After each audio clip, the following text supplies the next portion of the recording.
What is up, Digimon tamers, and welcome to the Applink. I am here with myself, Joe, and of course we got Billy. Hello. And so we're going to be going through another episode today. And today we're going to be talking about EX10. Considering EX10 is basically fully just spoiled now as of recording this. We know every card that's going to be in the set, which is now going through alt arts and stuff like that. And to the point where now even Bandai's now starting to talk about BT23, which will give our quick thoughts over 23 and how hyped we are, what about the current cards and that kind of thing, what we're expecting, etc. etc. So, we're going to go first, though, into our draw phase today, which is going to be, as always, our market watch, what we're going to be talking about up, down, buy, sell, etc. So, see you there. We're back with our draw phase of our market watch. So again, this can be for all various reasons, where we want you to sell it, where we want you to buy it, where we want you to even just look at it, you know, and just scratch your chin, just think, do I do it now or later? I don't know. So this could be all for various reasons as well. It could be cards that we personally like, that we think, you know, if you want to build this deck, you want to start having a look at it, and also for decks coming out as well. So, Billy, why don't you kick us off with your first to buy on or sell? What's your market watch? My first one choice for this week is going to be an oldie but a goodie, Analog Youth. I mean, EX1. It's always good. It's always good. Regular art is sitting around about £3-4 right now, so you can get a playset for under just over £10, so which is pretty good.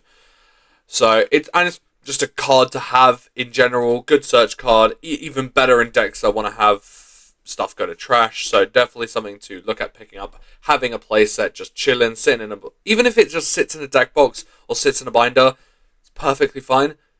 Because then you're like, ooh, I need 4 of it. Wait, I already own it. So definitely, yeah. Analog Youth, EX1, definitely something to pick up right now. Yeah, no, I can't blame you on that one. It's Analog Youth, man. Like, it's just one of those cards that kind of like fits in the category to me with like boosts and training. It's just like, even if you're not currently using it, having it in your binder to pick out when you're needing it is always handy. Good pick.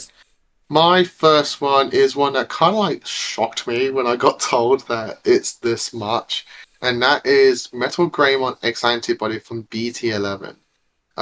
This is a rare that's sitting at £5 for the non-pre-release stamp. Hold on, it's a rare and it's setting at that much. Yeah, if you want that stamp though, bro, you better fork out 15 quid. That's it goes up £10 just for pre-release on it. Yeah. Wow. It's like, what? I have one of these. I should get rid of it. This is obviously for Blackwall Greymon hype. We've been seeing it with fellow member other Joe. Yes. Joe M. Joe. So he's been testing out and just bullying us with Blackwall Greymon Ace, and just, you know, I redirect and trash security multiple times a turn. And this is one of those keystones that he likes to use for that. Yeah, as he has put it beautifully, it's a deck that doesn't check security, but just gets rid. Yeah, I check security by turning sideways on your turn. Like, put that together. So yeah, this is one of those core pieces so that he uses. Also grants protection from DDigivolve and DP reduction, which is the 2 best forms of removal in the game. So you can't go wrong with it. But yeah, it's a very old card, so if you do have these and you're not using them, maybe think about selling them now, because I wouldn't personally be buying these as of yet if I was needing them. Well, on a full playset, it was going to cost you £20. That's for a rare. It's like excuse me? Excusez-moi. Yeah, so Metal Greymon. No, sir. No, sir. From Dimensional Phase. Very nice. Billy, what's your next one? My next one is... Well, all these are going to actually be following a theme, I just realised, and I never really mean to follow a theme, but they always do. Next one is Invisimon from BT20. Now, reason why I'm picking this one is because all of the cards I've chosen for Market Watch this week all follow a theme that they can go in a variety of decks. So Invisimon... I was going to say, what's the connection between Analog Cube and Invisimon? But, yes, because... Genericacy, that's a good... genericacy is what this is, because Invisimon doesn't really want to follow a line. It doesn't matter what's inherent is. It just wants to go into a blue or black deck, basically. And it just... Once it dies, it can go back in security and then come back out after security and be that 12k just chump on board, just going for a swing, which is really good. And right now, the regular art is sitting at £1 to £2, so picking up a playset for between £4 and £8 is ridiculous in my point. For a decently strong level 6 is kind of worth it. So I would definitely look at getting this card, picking it up, and maybe taking it into blue decks, taking it into black decks, as not as your end stage big board, because it will be killing it. I'm pretty sure it does kill itself. So in Visi, if a security gets checked, it can just jump to security if it has a source. Yeah, exactly. And then at end of their turn, he pops out and does his Digivolve and removes something from the sources. So, yeah. It's one of those cards where it's I love that card. Yeah, it's like, I pop out, I pop back in. I pop out, I pop back in. It was my counter to Royal Knight set Nats. Yeah, it's a very good card. So, yeah, definitely a card to be picking up. Joe, your second card. Right, my second one. So my whole list is all theming around EX10. I like to try and keep my, if I can, stuff all themed to the main discussion. So this was this is a very cheap card, but it's the Arcane Mummymon Tamer from BT16. I guess one thing with BT16 that it wasn't a very popular set, considering it was a set that had a ban list already hit before the set was even dropped. So not many people kind of like picked up the set. Also, the ratios within it was a bit wacky and wonky. But this is all coming from the threat that Myotismon is going to be like tier 0, like potential Bandai needs to hit this deck before it comes out list. And Arcane Mummy is one of the key cornerstones of it. But it's very, very cheap right now. It's another rare. The standard rares I like going for are about 2 cents. So if you can just get someone to give you a playset, you're good to go. Nice. Whereas if you want that pre-release stamp, you better fork out an additional 8 cents, dude. Come on. So if you want that as well. But it's not something, you need to be worrying about going up drastically, I think. But if you want to play Myotismon, and you've been waiting for it to get good, and now it is good. Definitely get yourself a playset ready for when that set drops. So Arcane Mummymon from 16. Very nice. Yeah, they do. It does look like it's going to be a pretty strong deck. So hitting it before it comes out is going to be insane. We've seen a combo and it's filthy. Yeah. But nice. That comes into my next one, my number one. So, but babe, before I get to my number one, what's your number one? Now, this is going to be either you need to have at least one of it, or don't buy right now because it's ridiculously expensive, and it is Medieval Gallantmon from EX8, the regular artwork, because this card, as all the other cards, are like just generic cards that can go in a lot of decks. So many times I've seen deck lists in a not green or red and have just tech one Medieval Gallant in because it's so easy to play out, and it's like... Yeah. And I'm like, which is fair enough because Medieval Gallant is very strong. Whenever your opponent plays a Digimon, you can activate your When Digivolving just to say no sir. And it is very strong. It cannot set foot on the battle area. It can only do it once per turn, which is fine. But when you need to hard drop rookies for 3, you're not playing more than 2. technically he can do his effect twice, but only if you evolve into him. So Yeah. he has it's his effects of when digivolving, but it can trigger if something gets played. For his second effect, and that second effect's once per turn. Oh, yeah. If you hard Evo into medieval, you get the Evo effect, and then if you play something else, you get the effect again. So it's like, okay. But yeah, no, it's super, super strong. Yes. It is one of those cards that I'm like, if you really can afford it, and you don't own one, and you really want one, Yeah, but maybe try and get a deal with someone at your locals for it. yeah, because Um, thankfully Joe has I wouldn't. lovingly done a deal for me because I've just bought a regular art off of him for £40 when they're sitting at about 59 to 62, and I Yeah, only he checked didn't that. tell me this. No, because I I thought only it was checked this. 45. Yes, because I only But checked this morning, and I was like, oh, so it's I gone up got this on discount. in about So I 6 hours praise to the Joe for the discount. We already made the deal though, so it's like very nice. in life, basically. Yeah. The Yeah, I OR would. and SP are just saying way too high though, so I would not Yeah, recommend buying I know. any of those.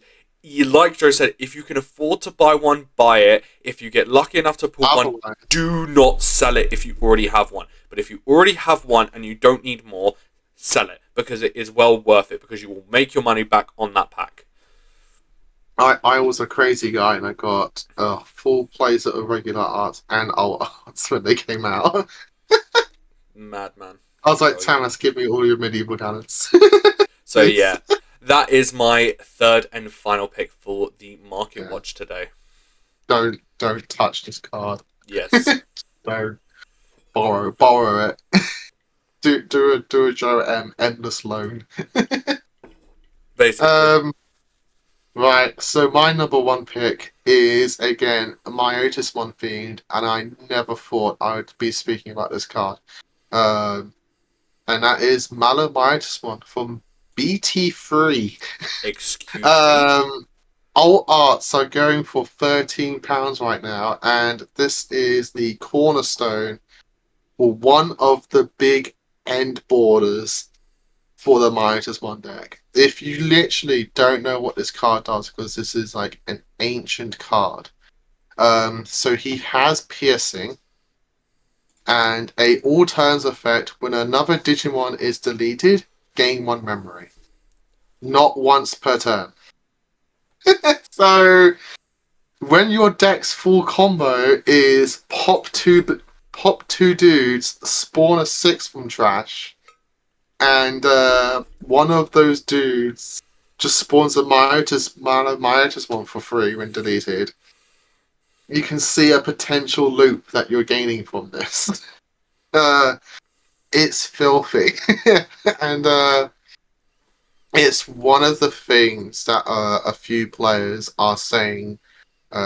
This card needs to get limited quickly because if you get multiples of these out, you're literally gaining memory every time you play Malomyotismon, which is absolutely bonkers.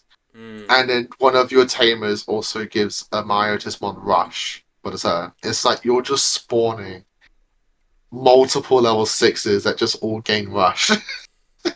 And you could literally be floating from 10 to 8 memory, constantly ping ponging like that if it goes long enough. Yep. So yeah, if you have these, and again, if you want to play Midas when you have these, keep them. The standard rare is still cheap currently, but I could see it going up. Not to like ridiculous prices, maybe about like kind of like the Metal Grey one earlier, about like maybe the £5 range, which for rare seems like crazy, but this is again from Booster Set 3, which for us is 1.5. So it's like literally from the very start.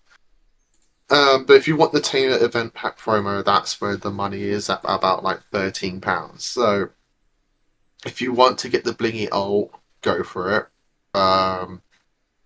See if someone at your locals has one. Mm. But yeah, otherwise just pick up the normal rares. Maybe dig through your purple bulk, see if it's there, and put them to one side. But Yeah. definitely I can see Malomyotis one from 1.5 going up. Yeah, definitely. It definitely is probably a busted cut. Like, gonna be getting good with the new It's Myotismon support. literally. I will send you the link. Don't listen to the video because I think the channel is starting to do this like AI kind of Microsoft Sam kind of like English voiceover, and it's just like translating Japanese to English is also for like card games awful. So it's awful to listen to, but you can just watch it and you'll be like, what? Yeah. What is this guy doing Cool. for like 10 minutes? Endless turn. It's nuts. But yes, so that's our market watch. Billy, why don't you run through your 3 picks for today's market watch? Analog Youth EX1, buy it now. Invisimon BT20, definitely buy. Medieval Gallant EX6 regular art. Either get a massive deal from a mate or do not bother buying it. Or if you have the money, buy it. Or if you have multiple, sell them. Money, money, money. Yeah, that's it. Joe, your 3? Mine are Metal Grey One X Antibody from BT11, sell it now. Arakenimon Mummymon Tamer from BT16, buy it now. And Mallow Myotismon BT3. I think chin scratch that one. See what you really want to do with that. But I'd probably still go towards buy it now. Yep. There we go. So that is our market watch today. All nice and thematic from different points of the world. Join us back in our raising phase, which is going to be our top 3 discussion, and it's going to be about villains from the anime.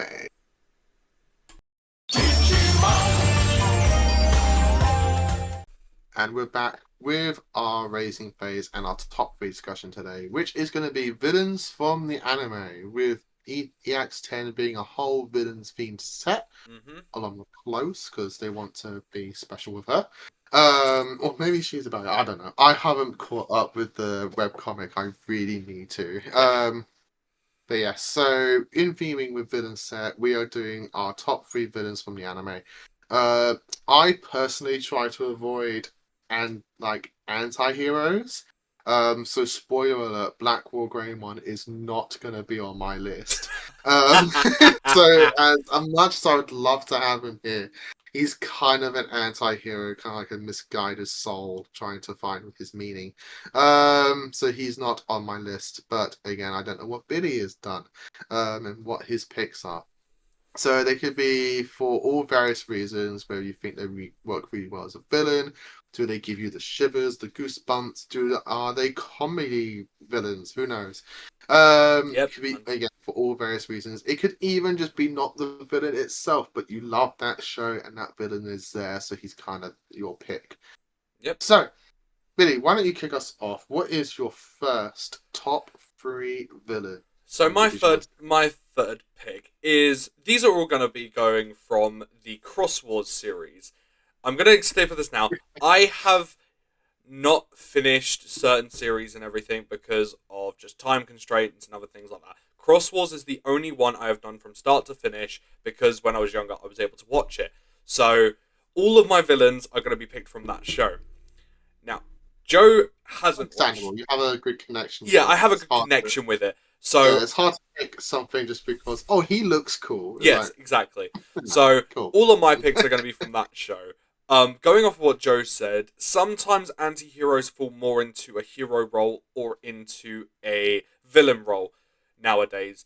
But back in this when Cross Wars came out, it was very much a villain. An anti-villain could very finely define the line between villain and hero, which is what I loved. And that's why my third pick is going to be Balmon. He is the Finn Reaper-like guy from the Bagra army, and his whole arc is that he was an angel defender. I don't know, or angel warrior, I think they were called. And yeah, I remember him being trained by Digimon and that kind of stuff, isn't it? There was a statue they used to all raise their hands up to, and it would glow. whenever he tried to do it, the statue would never glow, which means he was rejected by like the great angel, basically.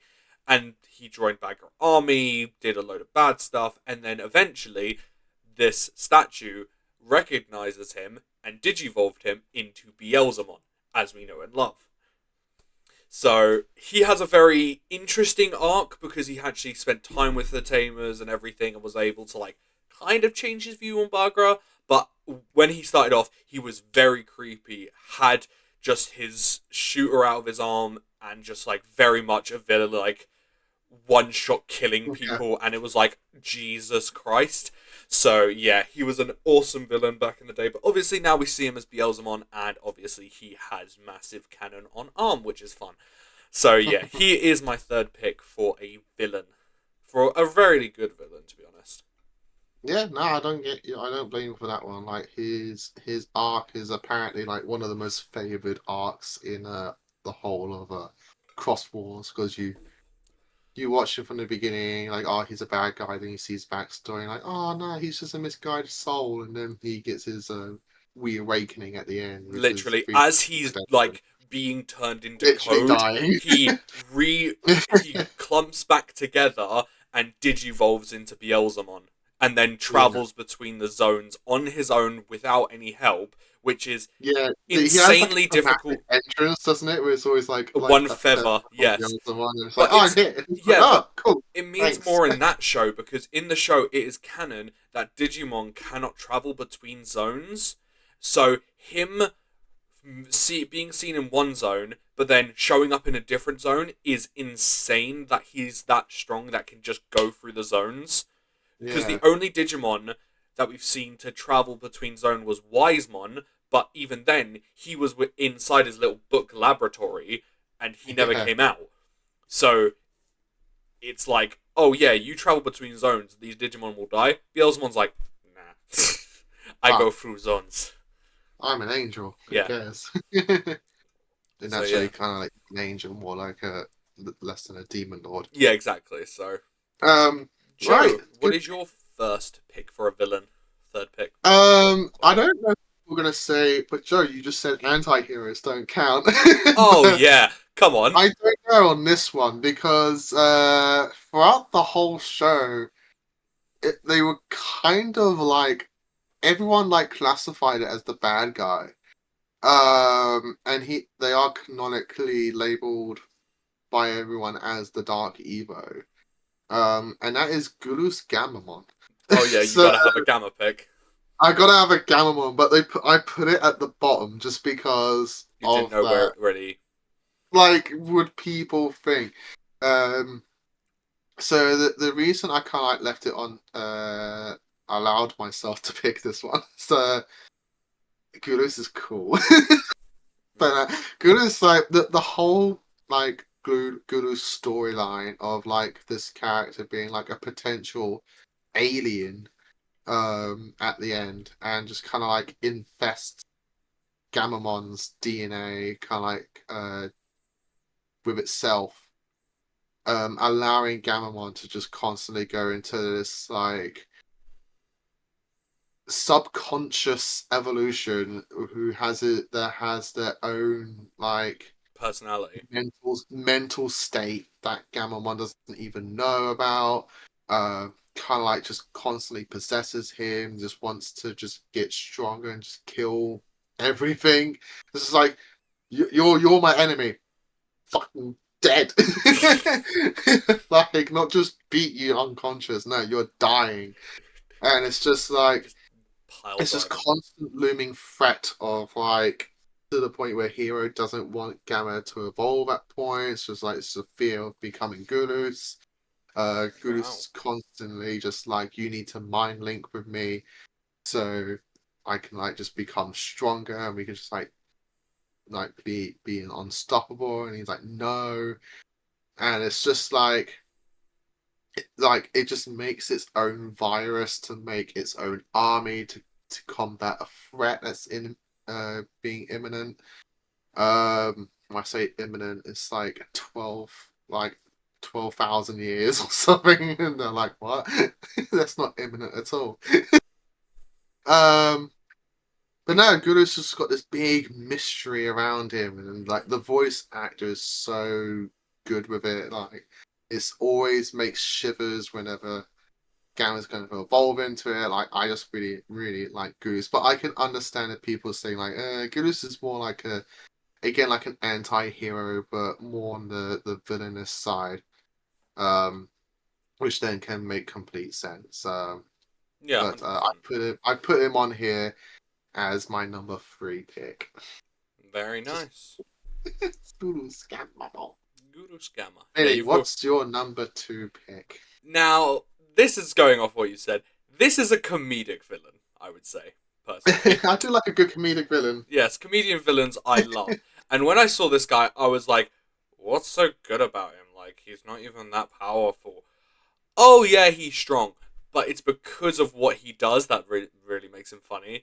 And that is. Joe, I'm going to need help on pronunciation I here. think it's pronounced Zamilmon. Zamilmon. Zamilmon?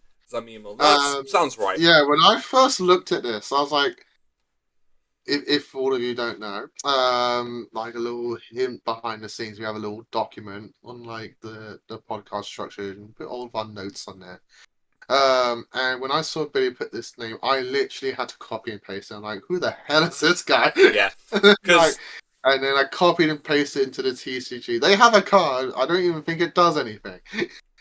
Wait, really? But I honestly think it has like no effect. It's just Interesting. a green dude. Yeah. Like, who's this? So this was from the second season of Cross Wars, where Yeah, instead of having zones, it's a they vanilla. yeah. So he is from the Bagra Army, so we might get him in the future as a Bagra Army general or They whatever. called it Big Death Stars. Hmm? Whoever they are. But anyway, keep going, keep going. Explain why He this is guy. from the second season of Cross Wars, where instead of they having zones, Bagra forced all the zones together and made lands, 5 different lands, and this guy was the general of the Forest Land, and his whole arc was that he loved Digihoney, and but he has something wrong with his code or whatever. I don't know if they've ever explained that if it's code or DNA. But whenever he eats Digihoney, he shrinks. He shrinks. But to Mm-hmm. maintain that size, he has to continuously eat Digihoney. So this is what's really funny, is that they're trying to find this general who has a dark fusion loader, and he's like the size of a Tic Tac. So they all underestimate. All the heroes are like, really? This guy's a general? Obviously, destroy all of his Digihoney. He's like, oh, great, now I can't eat. Grows to be like 20 feet tall, like 20 stories tall. And they're like, Right, yeah. right. And yeah, he's just really funny how he's like, oh, yeah. Even his like attacks are all shrink down. So it's like, he's got a massive arrow attack he does when in his big form. But then he does it as his little form as well beforehand. And it's like, it's just little stingers, and it's like, really? It's a Well, very much a comedy villain. he's literally Digimon Ant-Man. Literally. And yeah, Yeah, kinda. the big Death Stars. I think that's all the generals. They've actually given them that trait Oh wow, in okay. the card game. Yeah, Because so Dorbrickman had it, and he nice. was also a general, wasn't Yes, he was. he? Yeah, yeah. Oh, that's So cool. yeah, he's just a comedic villain. He's only in it for a few episodes, but it's just super funny his episodes, and it's like, really? They gave like This that's guy. a general idea? But yeah. He was pretty funny, so comedic villain for number 2 pick. Joe?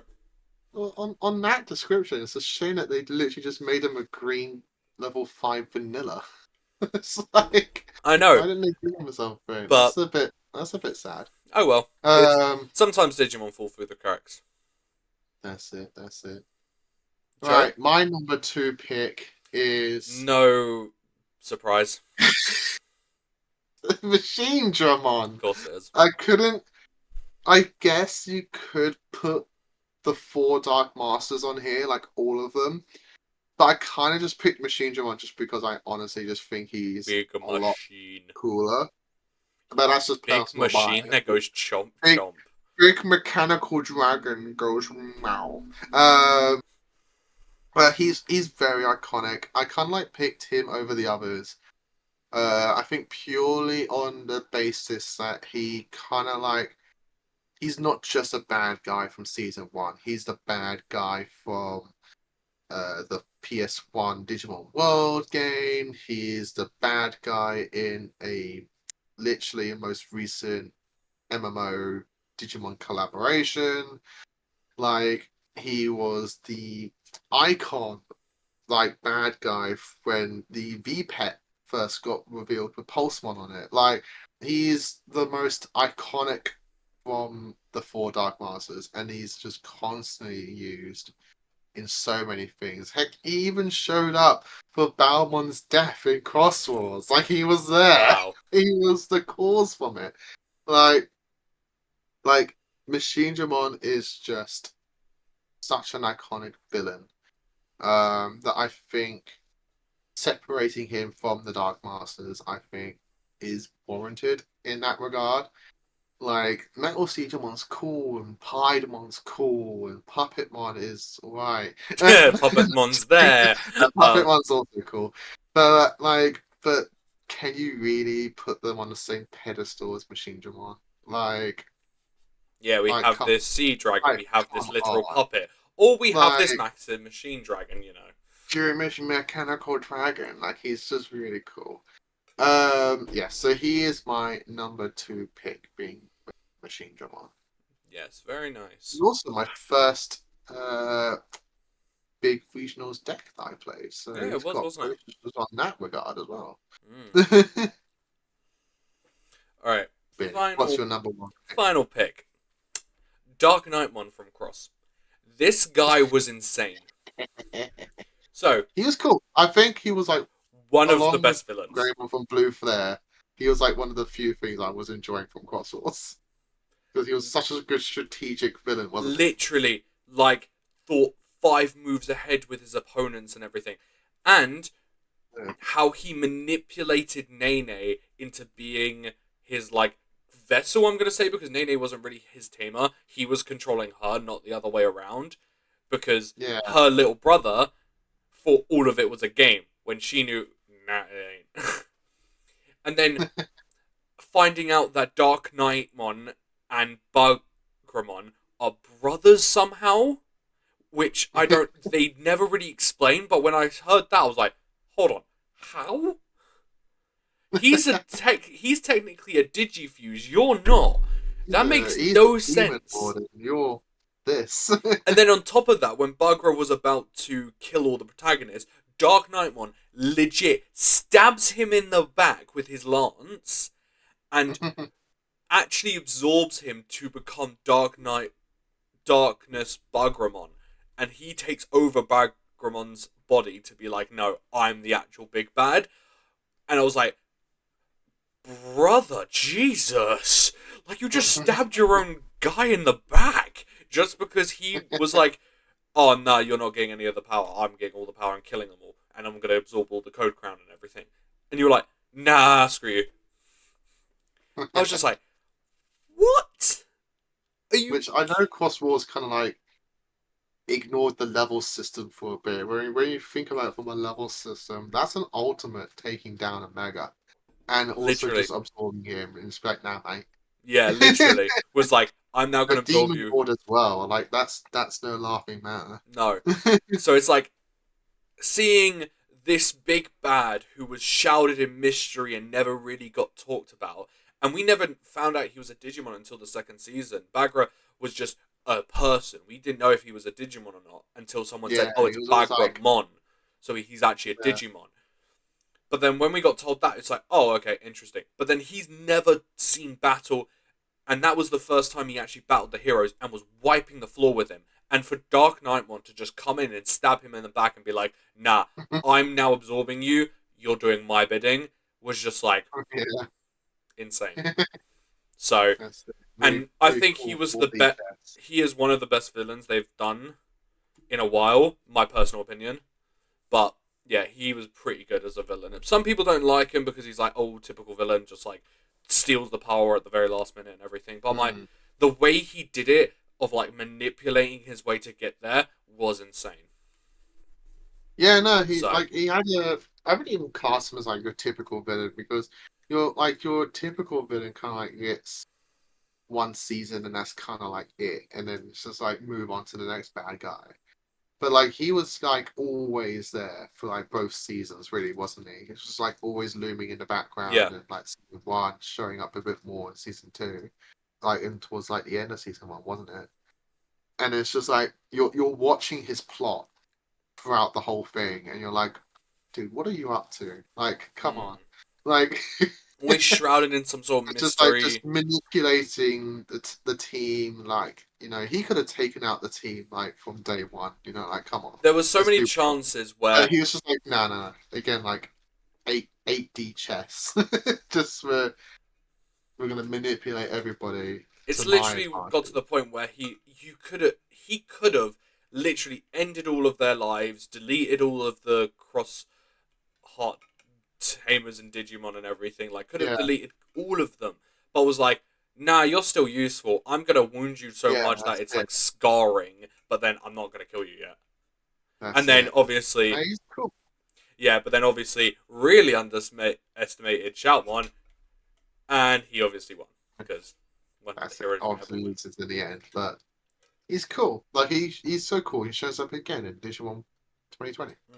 Like, come on, let's go. So yeah, that is my final pick. Joe, yep, your final pick. Dear Foreman! Because of course, gotta love the He's virus guy. cool as hell, man. Like, I don't know if you watched the first movie, but like when you were a kid, but when you first see Dear Foreman in the first movie with that creepy face, that menacing laugh, the duplicating, taking over the world from the internet, like it was such a cool story. It was such a cool villain. The design is like so unique. Like I don't know any other Digimon that kind of like has a similar kind of like gremlin. I wouldn't say gremlin because that kind of like undermines it. Kind of like this demon like entity with its long extendable hands, like cannon in the middle. This mask, like half mask visor thing. Like it's just such a cool design. And when he shows up again in Revenge of Diaboromon, like you're a bad guy that for a Digimon show got two entries in movie form. Like the closest thing is Argomon, where he is a bad guy in Digimon Savers movie, comes up as the bad guy in 2020. Like you show up over and over again, and it's just he's such a cool design, such a cool story. I just really like Diablo. It's just awesome. Very nice. So cool. Yeah, it's with my thing with Diablo. It's just literally just me fangirling over it. But like, Fangirl. but I think like Diablo is a lot of people's popular picks. It's not even like a surprise pick, really. Like unlike like Dark Knight one, where it's like, oh, that's a unique pick, that kind of thing. But like Dear Bormon is just like, yes, I also like chocolate milkshake. Like, yes, I too like my sprinkles Oh my god. on my ice cream. Fair But yeah, enough. Dear Yeah. Bormon's my number one pick. I can't say no to that. Yep. Yes, so that's our top three villains from the series. I guess I can also say movies as well. Yes. Uh, but Anime in general. he does technically show up in Cross Wars season two. So Mm. yeah. But yeah. So our picks for Billy. What's your picks? Balmon, Zamilamon. Pretty sure that's how you pronounce it. Melmont. Zamilamon, whatever. I'm a dyslexic, so I'm probably We're pronouncing both it. yeah, we're both dyslexic, so it's like yeah. And then Dark Knightmon, all from Cross Wars, all are good villains in their own right. My Gurus Gammamon, Machine Dramon, and Diabormon. Alright. Which, funny enough, other than Gurus, everyone has showed up in Cross Wars. Yes. So Interesting. I guess we are the Villains. Crosswars top 6. Yes. Top 5, we're Goodus. Yes. Featuring Goodus. Right, everybody, catch us up on the next part where we're going to be doing our main discussion within our main phase, and that is going to be EX10 reveals. And a little sprinkle of 23. Catch you there. Bye.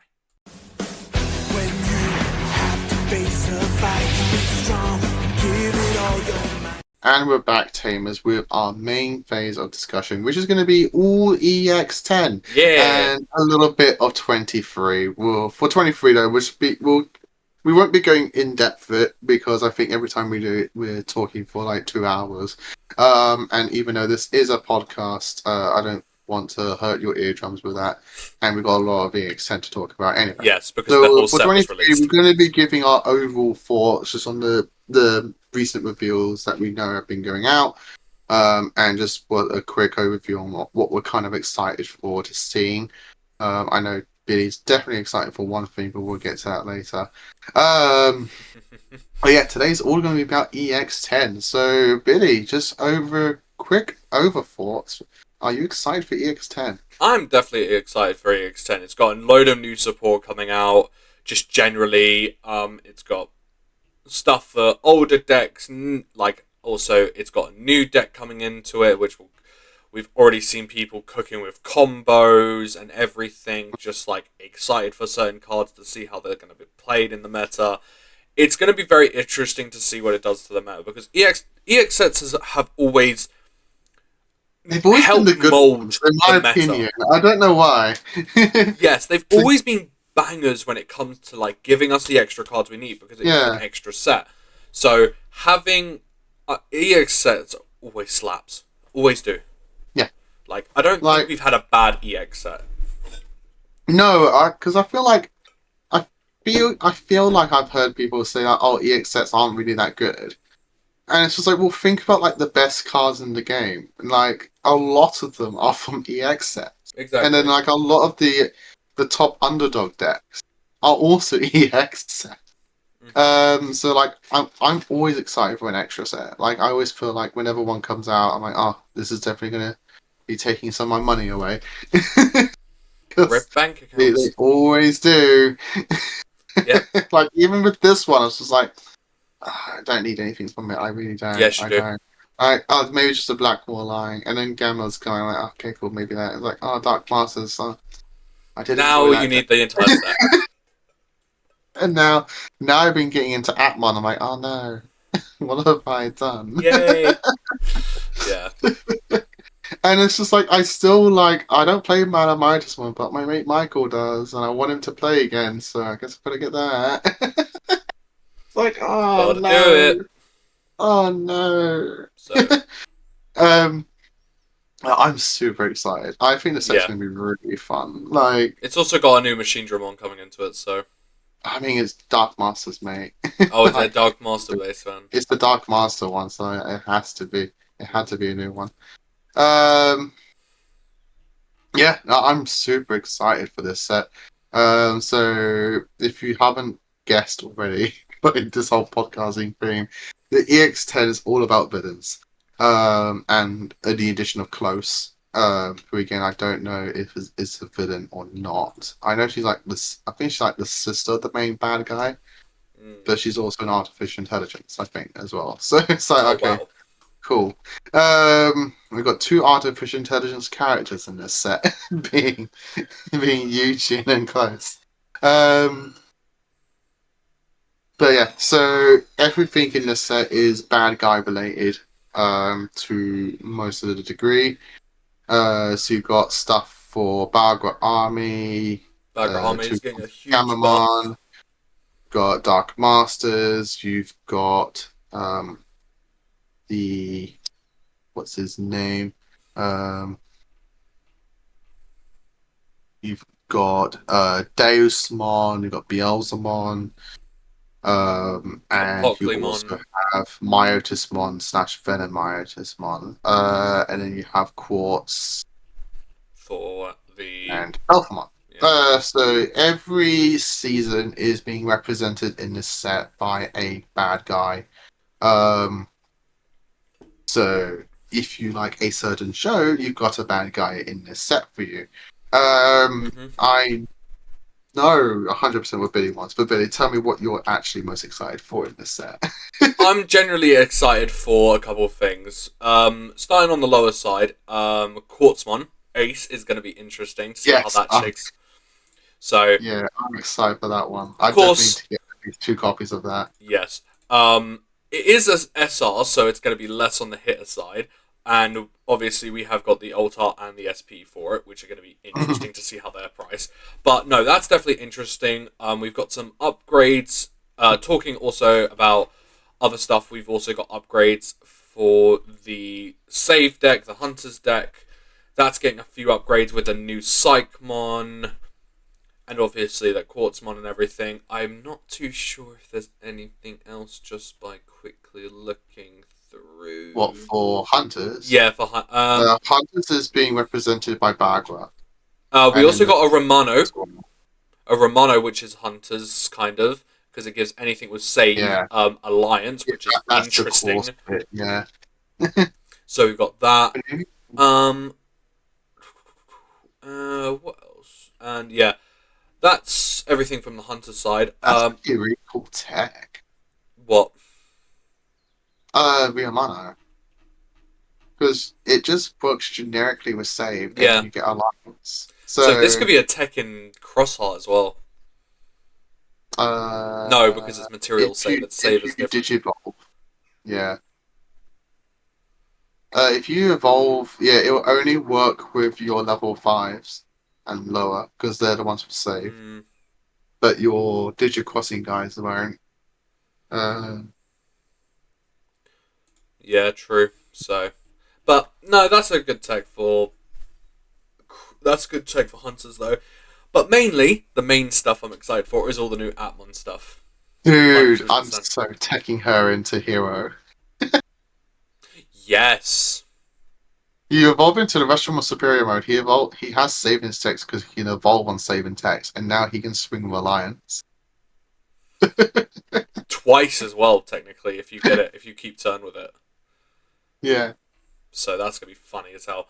So yeah, but the main stuff I'm excited for. You want easy? Sorry. No, go on. You can technically give Globemon Alliance. Yeah, because it's got... You evolve into a Reshiramon, the level 4. Trigger Ryuma. Because it gains Alliance. And now you gain Alliance. And when you evolve with the Globe one, you actually have Sec +1 and Alliance. So you're going to do 3 checks. It's 100% not needed, but you can do it. Ooh, and we are you got a surprise, Alex! Hello, everybody. Wild Alex has appeared, everyone. Does this mean is Alex gonna answer their own question? Oh, is that what I get to do? How exciting! Yes, you do. So, but that will be later. But right now we are going through EX10. So yeah, just the general thinking of it. So viewers, we got our fellow team member Alex. Also known, I believe, your YouTube channel is DTCG Alex. Yeah, that's it. That's lovely, amazing content. Do go check them out. So we're going through EX10 right now. I was just having a little fangirling tech over Ryuma in Hero. Okay. What are you excited for? I'm very... And are you generally excited for it as a whole? Yes, I'm going to put it out there. Yes, I am quite proudly not a big EX fan, generally on the whole. I find that they don't shake up the meta enough. Like, they make really nice decks that exist in their own, and if there was, like, rotation format where we are only playing, like, an EX set, provided we had the eggs or whatever, they would be really fun decks to play in. Or, you know, when we have the regulation that's going to be Axel or DS only, like if we had the EX trait decks, it'd be really fun.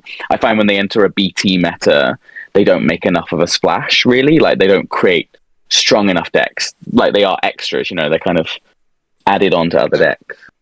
But I'm excited for the Black War Grey. Like, I feel like it's gonna cook. Like, I feel we have enough like War Grey and especially Black War Grey fans that there is going to be something in that is going to be really good for the meta.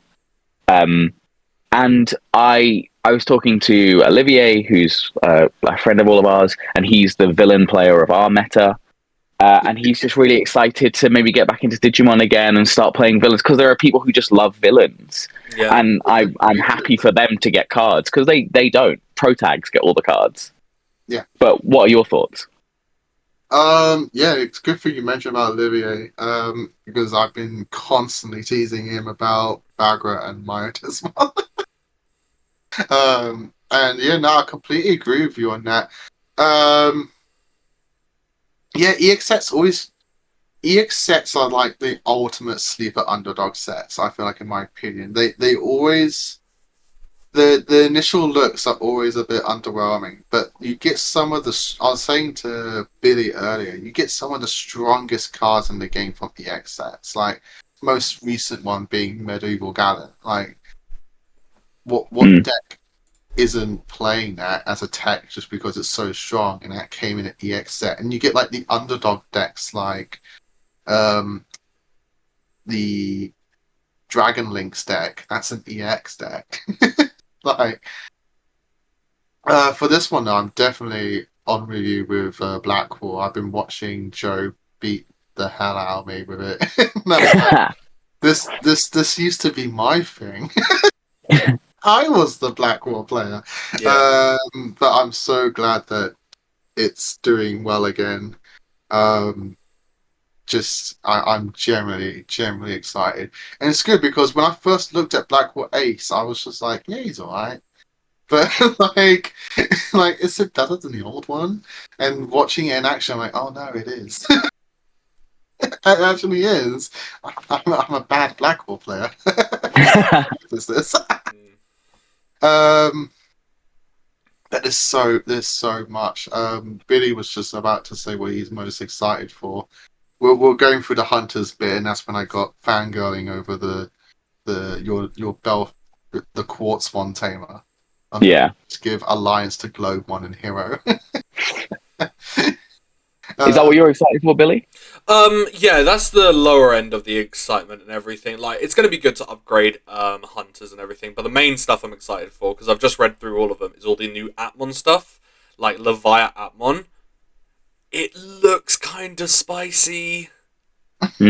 Yeah, it looks kind of spicy. I mean, we're getting a load of new, obviously all the new Atmons and everything, so it's going to be interesting to see how that deck plays, because it's a lot of I'm trashing a load of my links to get my effects, but then relinking up quite quickly. So it's going to be interesting to see how that deck does. I'm just genuinely excited for all of the new Atmon stuff. So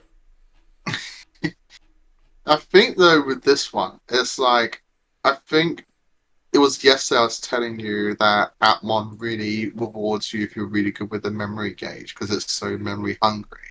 I feel like Leviathan is going to really emphasize on how memory hungry Atmon actually are.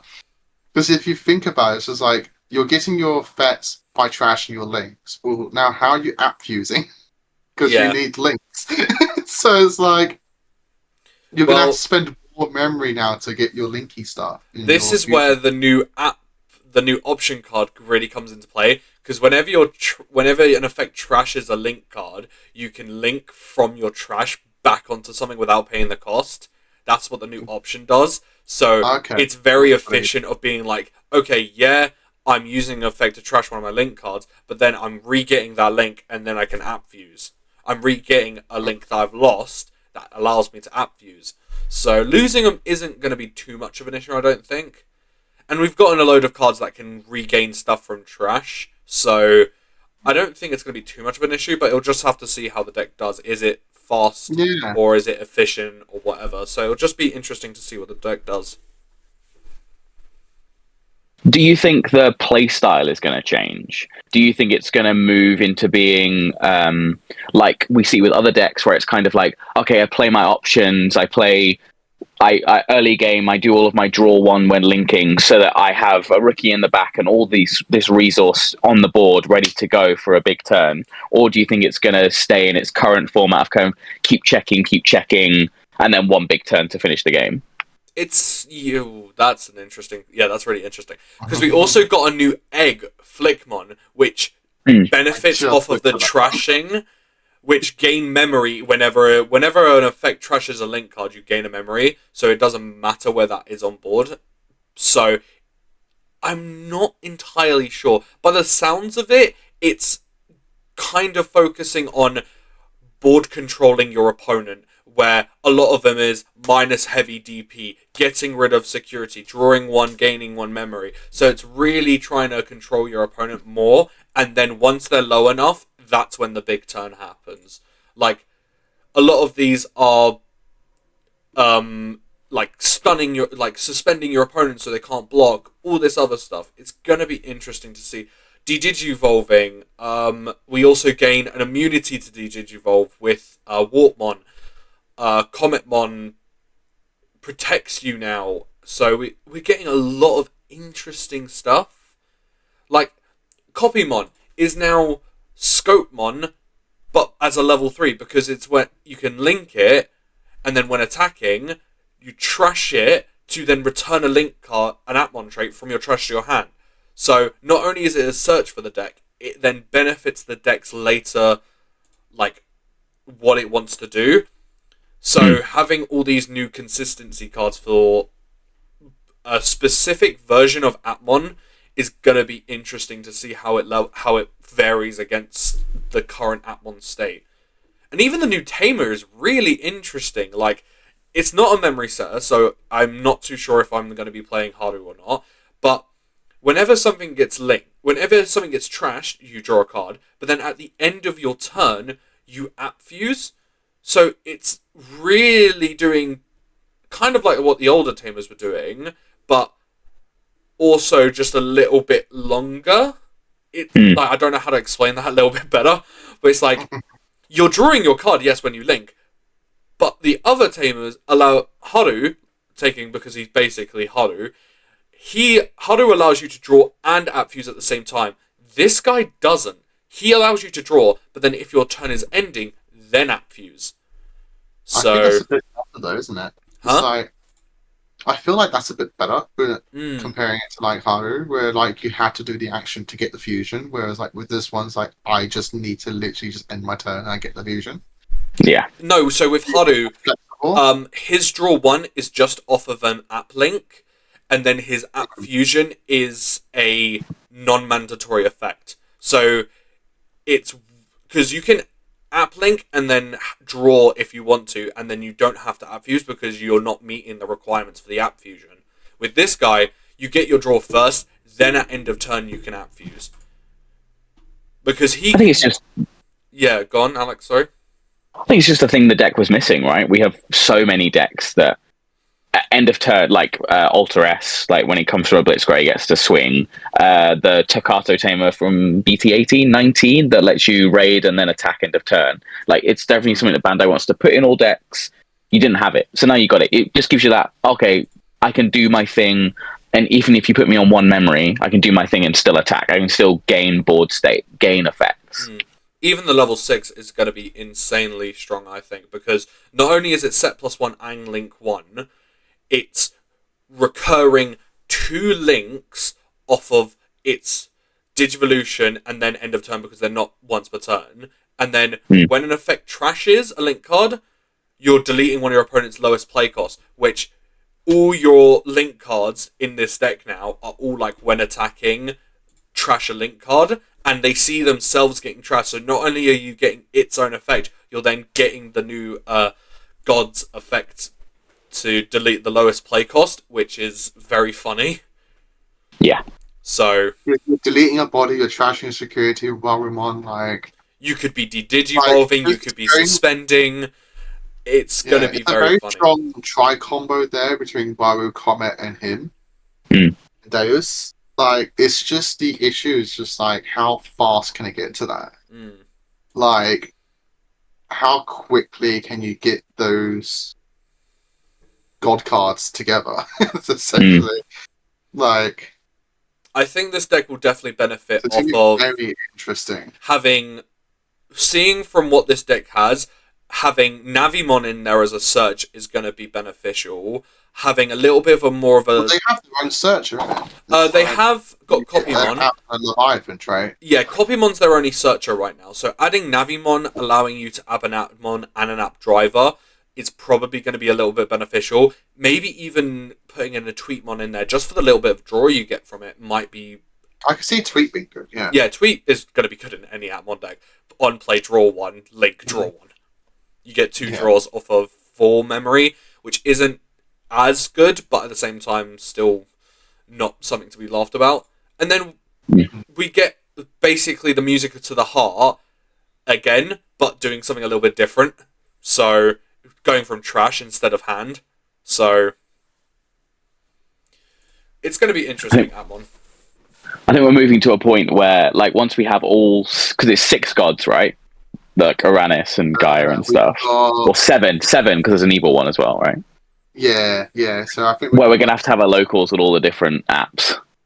Oh my god, yes, please. Appmon only day, let's go. That'd be so good. That'd be so good. So. Oh yeah, no, I'll generally be excited for that one. And even just sprinkling a little bit of BT23, we're now getting all of the girl.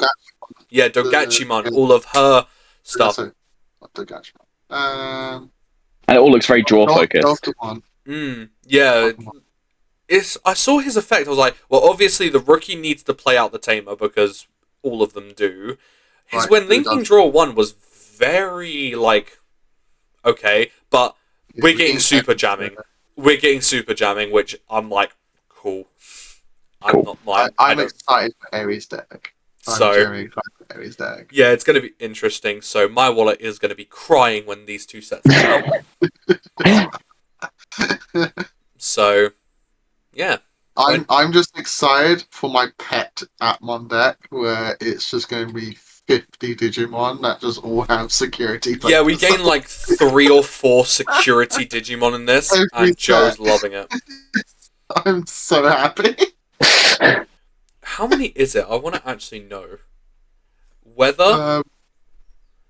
yeah, with this one you get at least a level 3 and a level 4. Sometimes you might get 2 level 4s, but it's very rare. I know the first set I think we had it, but every set is giving us a 3 and a 4. Which is so good. I love that they're keeping this gimmick going. So we have gotten 3 in this set. We get Warpmon, the level 3 Kabymon, and then also Weatherdramon. I'm gonna, Alex. You tell us what else. Yeah, Alex, what are you excited for? Why put this quick together? I mean, I am a degenerate. I am unfortunately an adventure lover. That is my anime bread and butter. It's what got me into Digimon all those many 26 years ago now. And my favorite ever part of the anime was the Dark Masters. The first time I saw Metal Seedramon, I lost my damn mind. And he was like a rock guy, and for some reason they said Metal Seedramon was like a rock guy in the dub. So he was it was very weird. Don't understand why they made that choice. And all of the Dark Masters stuff looks so good. It's so different to how it was before, which is a good thing and a bad thing, because before it was so broken they had to ban the card that made the deck go. And I missed that Apoclymon, and I definitely didn't just buy the kind of SP version for no reason at all. Oh my god. Yeah, I totally bought it. I'm so excited. And and so I've been playing some Belfi Apocly on DCGO recently to kind of just get back into the mindset of playing Belfimon, but also playing Dark Masters again. Yeah. And kind of just being like, oh, put your opponent on 7 memory, see what happens. And it seems like the Dark Masters that are going to come out in this set are going to be very similar to that, but it is kind of sweet. Okay, hard play this for 7, put your opponent on 5 or whatever. Goes to my security because it's quite hard to get rid of them. And then a Pokemon comes down and does a Pokemon shenanigans. But with the new Belphimon that's coming out in EX10, like I think it's very useful because Astamon, the BT13 one, lets you digivolve into Belphimon for 0. And it doesn't tell you what Belphy. Obviously, in the old version, you go into Belphy sleep mode because then you get to activate the protection effect. But in this one, you can go into the new EX10 Belphimon, get its effects, do its swing, and then end of turn, I think it's end of turn, it goes into sleep mode from trash. So you're getting all of that synergy. And then also as well, I've been obviously messing around with the Growl X package because the deletion, getting to play out the rookies, very much similar to the Chimera Millenni engine. Just makes it incredibly memory efficient because you're gaining 2 memory back when you delete stuff. You're getting all your little rookies out, so stuff's getting deleted. And so this is why I'm now aware of why they banned the EX4 Growlmon, the security attack +1, because with the newest announcement, BT23 rage mode, you'd be able to the X antibody even. You'd be able to go into your rage mode, go into the X antibody, swing with the Growlmon. You get to delete a little body, and because it's Guilmon engine, you always have a little level 3 kicking around. Delete that off, gain another security attack. So your security attack +3, 17k, deleting everything, and then end of the attack, end of turn, you get to go into sleep mode, make it completely unaffected. I can see why everyone's like, why did they ban? That's why they banned it, because otherwise that deck moves very closely into a 2-turn OTK for very little resource. Yeah, that sounds busted. Does rage mode kill your stuff as well when swinging? Does it? No, it's only your opponents. But the Growlmon inherit is delete anything on your side to give security attack +1. Yeah, I was just wondering, like, if there was a way you could just get a delete outside of your thing, because then you could just replace that Growlmon with Black Growlmon from like BT5 when another Digimon's deleted, getting sec +1. Yeah, but the problem is the Asta is so important to the combo because Belphy is so expensive. Belphy is like 5-6 cost, and we don't. We do have HBD, but harder to get HBD now. And so the Astamon getting to basically do like a 3-cost Digivolve that is, if you think about it, for the new Rage mode, I think it's a 6-cost Evo. So, are the Belphys, are they all green? The new ones are, yeah. Yeah, I'm pretty sure. I think that's also why they're a little bit so expensive, because HBD exists. Yeah, and we have the Fasco promo that will make HBD online. Yeah, Belphimon sleep mode and rage mode are both purple-green. Alex, considering it's green, have you ever thought about plants? Plants is totally. I'm wondering if we're going to get a new Gizmon, because that'll make the deck so much more. If we can get another Proto Gizu and like all of those, get another four of those in the deck to increase that consistency. I don't think the deck needs much else. Yeah. It's just draw power. Draw to find my cards. It's just draw power.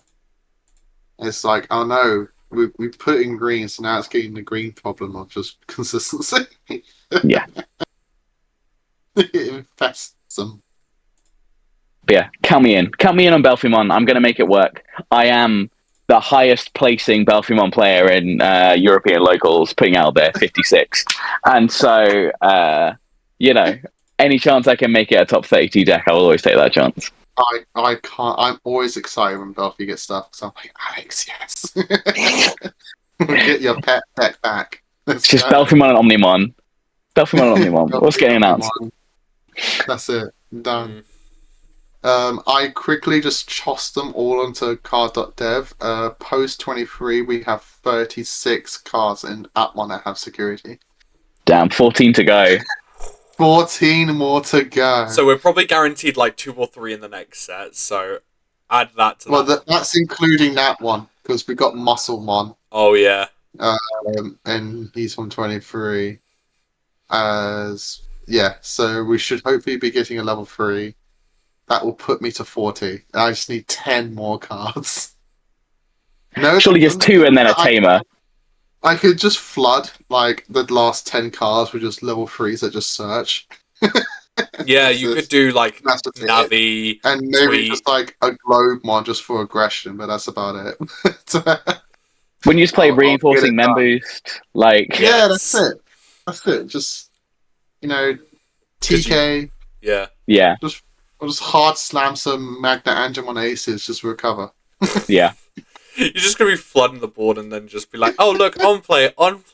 Dude, if you do not finish me, these 5 security will be 5 checks. Yeah. Oh, you're doing 5 checks in one turn? I just got 5 bodies in one turn. Thank you. Yes, thank you for the bodies. Unless you're killing me now, I'm going to kill you. Raise one in back, I have my 6 checks. Yeah, it's gonna be so funny. Yeah, that security deck's gonna be funny as hell. That's what you need to bring to the the best budget deck ever.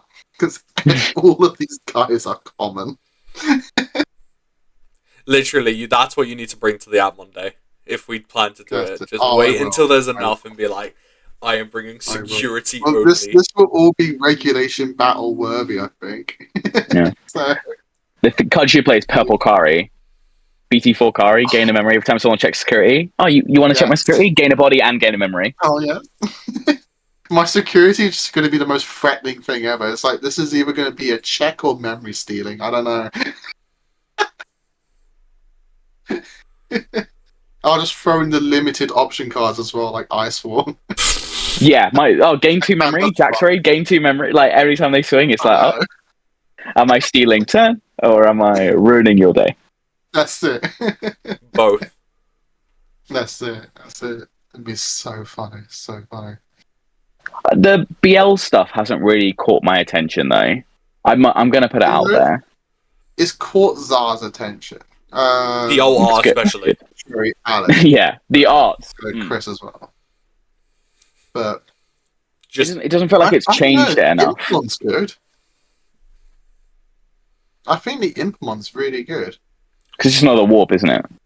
It's a potential warp for 4. So going to any BLsmon for just 4 memory sounds a bit crazy. But also it's just started main, just trash 2 cards. Like, okay. And it's also good for memory. Like, I don't need to play BT2 Impmon anymore. Yeah. Why should I force myself to be deleted when I can just, start my turn instead? Demi Devi is also. I was just about to bring that up because Chris was like, could this be a good tech for Beelzemon? And honestly, I think Demi Devimon's a sleeper pick for Beelzemon. Does it go for free into a wizard?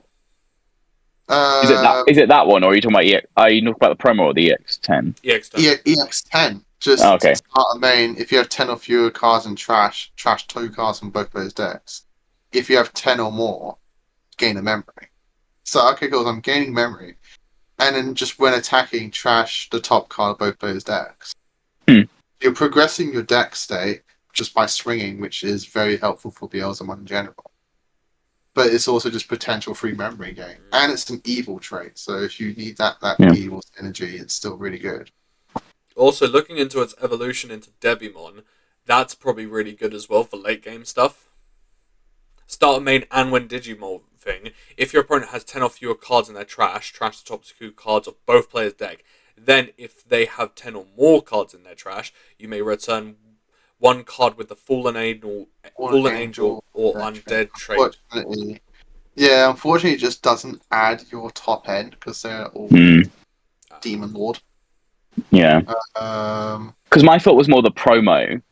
Because if the promo, the promo that goes, if you've got 4 or less memory, you can digivolve into a whatever trait for free. If that can go into Wizard, then you can then go into Baal quite easily. Isn't he just warps straight into Dundevi? On deletion, if you have 10 or more cards in your trash, you may play 1 Beelzemon from your trash without paying the cost, which is pretty easy to get to in Beelzemon decks. You're talking about Impmon. No, the Time Stranger? Yeah, Time Stranger promo Devimon that got announced. We got the Gomamon, we got the Patamon, and we got the... Oh, that guy. Yeah.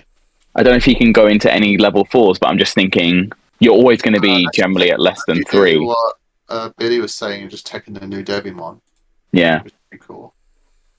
I thought you were talking about the old promo. Sorry, that's my mistake. It's pretty done Devimon. Nah, the new... I'm just... Whenever they give me new stuff that does free Evos, I'm like, what crazy what decks does this not belong in that forwards game state?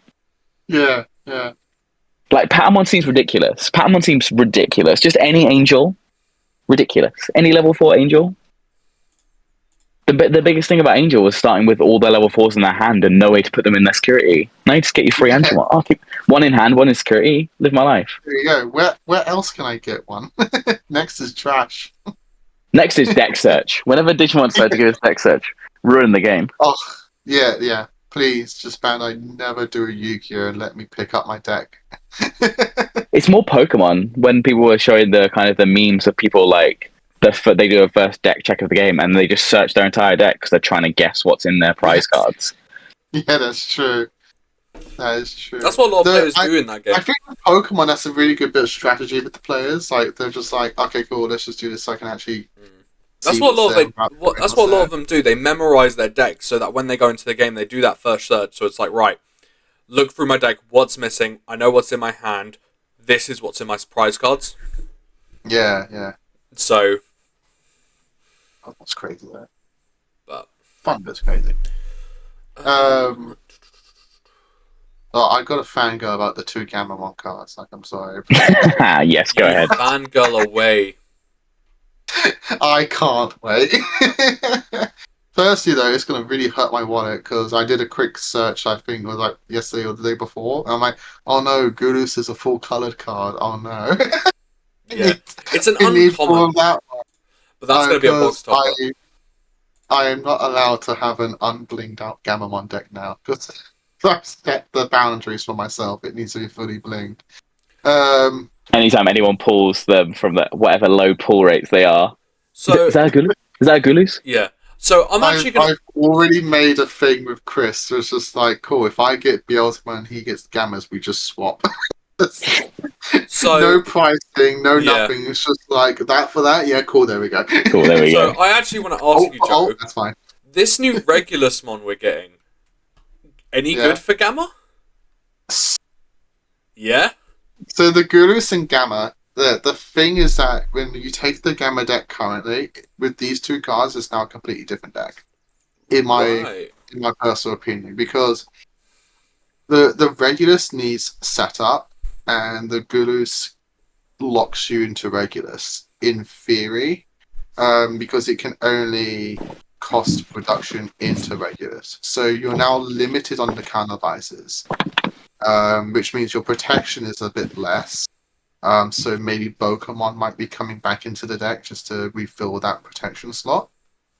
But with the Regulus, you can now, and Gulus, you can, in theory, go much wider on a much higher level scale. So before you could go wide with like level 4s and that, but now in theory, in combos, you can now go wide on 5s, which is a lot more menacing. And your 5s are like 10,000. Like, they are like near level 6 levels of power. This guy having Raid, Rush, Blocker, just in theory with your piercings, lots of DP buffs, jamming. Like, this guy is just not going to die, and he's going to take whatever you have with him. The board control is a lot more menacing in early stages because he just removes something less than him, and again, he starts at 10. One little level 3 is putting him to 12. Yeah. So, like, he's taking out 6s. And then again with the Rush and Raid, it's just so good. But that's just not taking into account. Like, I've been trying to do combos without using the strongest of brothers just to see how far the potential on it can go on its own. It's really good, but it just does cost you memory. So that's just with me forcing myself to not use brothers.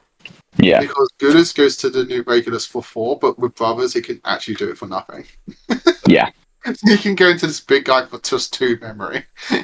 Wow. And then, if you take into account with the old Reguluses from RB1, you could do this combo twice. Like, which is absolutely bonkers. Oh no. But I can't honestly wait. It's going to be very different because now people used to say you have a Gulus build and a Gamma build, but that's just purely because we had like more Gulus Gammamons at one point than any of the others. But now we generally do have like Gulus focused builds where you could essentially play 12 Gulus Gammamons in your deck and not need to have any battles, Chaos, and Wezens. Like, because all the Guluses are just so good. You got Security one, and you got this new one, and then you still have like the RB1 one, which is still really good. The old BT10 one, which is still really good.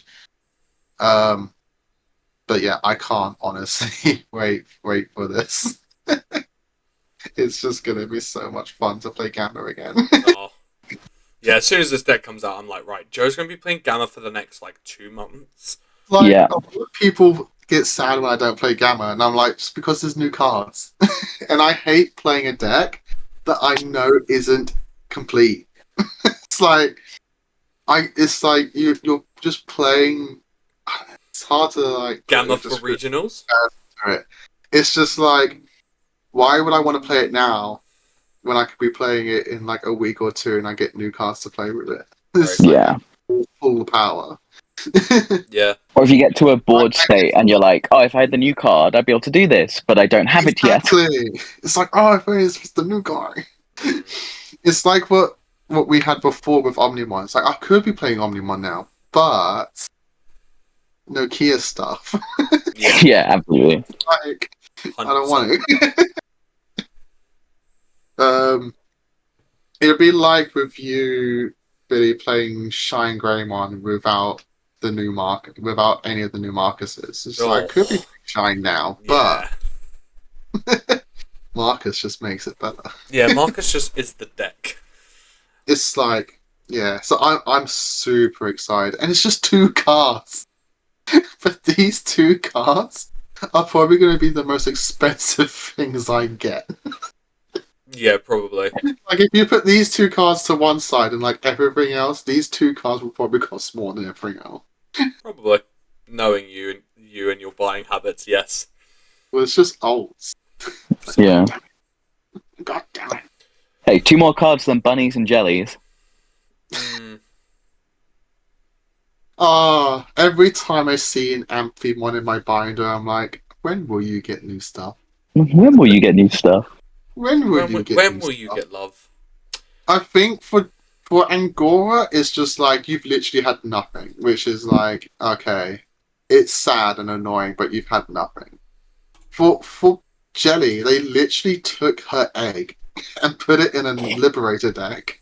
This is like, you son of a gun. Why do this to me? Very fair. It's like, why? You stole my egg. And you don't even give me, like, side support in Mollusk. It's like, what's wrong with you? You're so mean. So, last card... Speaking of Liberator, who's excited for Magnetic Drama? Ever since I saw the art, like, woof. I am just going to leave that huff and leave it there. That card is really insane. I don't mind an insane level 7. I think level 7 should be insane. Oh, yes. I can't, yeah. The power levels on 7s, they deserve to be like... Oh, they deserve to be that high because you've got to climb to that level. Yeah, like, they are like That's the whole god of point. that stage. Yeah. They do get stronger. Yeah. And the thing is, rocks don't evo for free that often. They evo for cheaper. Yeah. But they've got very little I evo for 0. It's like, it's not like, oh, I get to go into my 6 for 0 by fulfilling certain conditions. So I get to go in my 6 and I get to add back my trash memory, but it's still not 0 cost. Yeah. Yeah, you still had to commit initially. Yeah, it's good for Rocks to get an upgrade and everything. I think it's been a while since they've had some sort of support, so it's going to be interesting to see how Rocks change. I mean, you said this is Rock support, mate. This is Dragon Link support. Dragon Link, sorry. You keep saying this. It's just you versus Jambo TCG. Jambo just being like, no. You and Jamie just going to make it happen. Force it. Mate, I had to convince Jamie somewhat in our little comment section on X. I was like, no, Jamie, it's still really good to play because you just turn sideways and do 3 checks again. If they don't house it, he's like, I think a good point. True. It's so good. I can't wait. I'm calling it now though. Rock Links is going to be a thing. Yeah. I'm still calling it, and if it's not a thing, I'll make it a thing. Yeah, go ahead. Do it. Right. Make us cry. So, what I like though, whenever they do the level 7 line, they always make the deck budget. Yeah. I've noticed that with the shoe, the shoe and fish one. Because your boss monster is just now an SR, and it's a freshly new SR. It's okay, cool. My level 6 is now turned into a common or rare, so now that's easy to do. And I just need 3 copies of this new SR and I'm good to go. Nice. So I'm I can now make rocks on a budget if I really wanted to. Yeah. Last card I want to pick your brain about, Joe. New Apocalypse. Oh yeah, Alex was also talking about Applink as well. I think we're both going to be cooking on that one. Yes. What is the new Applink looking like for the pair of you? I haven't tested it. Have you tested it? I think you said you have, haven't you? No, I've been testing old to see how the new stuff will, if there's any interaction at all, if there's any engine specific things, because the old one can still absorb from trash. So if your security ones, if you can't get them in security, we can get them in trash. At least the old Apocalypse can still do its mill shenanigans. Yeah. Yeah, my main issue, the field card, security card, seems incredibly good. But I don't know I'm just thinking about decks that check multiple security. I just don't know. I don't know how quick it can go. That's my main problem. Yeah. So what does it do? So security, you get to just play a Dark Master trait from your hand or trash. And they've all got really good on plays. Then add this card to hand. At end of turn, delete the card. It just says play a Digimon with Dark Master trait. Mm-hmm. But what you want to do is you want to play the new guys. Traits. No, the new Apocalypse is just unidentified. Yeah. But what you do is you play out. It gets checked. It gets checked. You play the 6, and it immediately dies and goes straight to your security. So you're already on engine. Yeah, I feel with the option card mandatory 4 off, but you have so much potential removal because that can literally be anything. If they know it's there, it's not comparing to Island of Adventure. It's just they're going to get a tamer, and it's just going to do nothing to you. But with that, it's just it's that box meme from Family Guy. It's just this could be a Digimon, but it could also just be anything. This could be this. Yeah. But it could also be a Digivolve, a bounce. Yeah. It's the same as Ace meta. You're which Ace are you playing? Which thing do I have to worry about? Exactly. I think that option alone is going to change the deck drastically. Just literally slapping that into old one, and then maybe you could see argument to do an Omni kind of ratio thing where you play 4 of the good one and 2 of the other one. Ooh. In terms of the 6s, so it's you think the old pie is good, cool, you play that one at 4 and the new one at 2, and vice versa. Yeah, it just depends. It's probably all depending on personal choice between the two. I think the only sad thing with the new Apocalypse line is that we didn't get more 5s at search. But I don't know. Thinking about it, that might just be a bit too greedy because we do, in theory, technically have like 16 level 5s to just search our deck. Yeah. The rumblings online have been very similar to the old. Remember the old Omnizwort version that had so you play the Lady Devi and you play the Megadramon, the black one, Yeah. Gigadramon. You would play those. They would delete themselves. You put the other one back. Put the Darkmaster in the back. And then you'd swap, because these ones also reduce cost, as long as you don't have the color in the security. So I think you can turbo out another 2 Darkmasters, end of turn, put them in, so you can quite easily get your security up to all 4 Darkmasters. Yeah. Because I think they reduce their cost by 5, and I think they're 11 cost. If you don't have a Digimon other than Darkmaster in its text, you may play this card with cost reduced by 5. Yeah, that's true. Oh, is it only if it's Darkmaster? I thought it was if it was in security. Is it on field? So the hand and main, if you don't have any Digimon other than Digimon with Darkmaster's traits and text, you may play this card without with the cost reduced by 5. At end of turn, it's up in security. The security effect though is that if this card is face up if this card was face up, you may play a level 5 Digimon card with Darkmaster traits in its text from your hand or trash without paying cost. So the security effects from the 6s just play the 5s again. Yeah. Which is cool. My Omnizwort doesn't work though, because it's unfortunately removing the trait. The build is completely flushed out the water if you're playing these new ones, because there's just like too much conflictions. Yeah. You can't evolve these new ones into 4 because they only evolve into Apocalypse. Yeah. Well, back to the drawing board, back to the testing board. Yep. But they're gonna be good. I could see a guarantee tech being the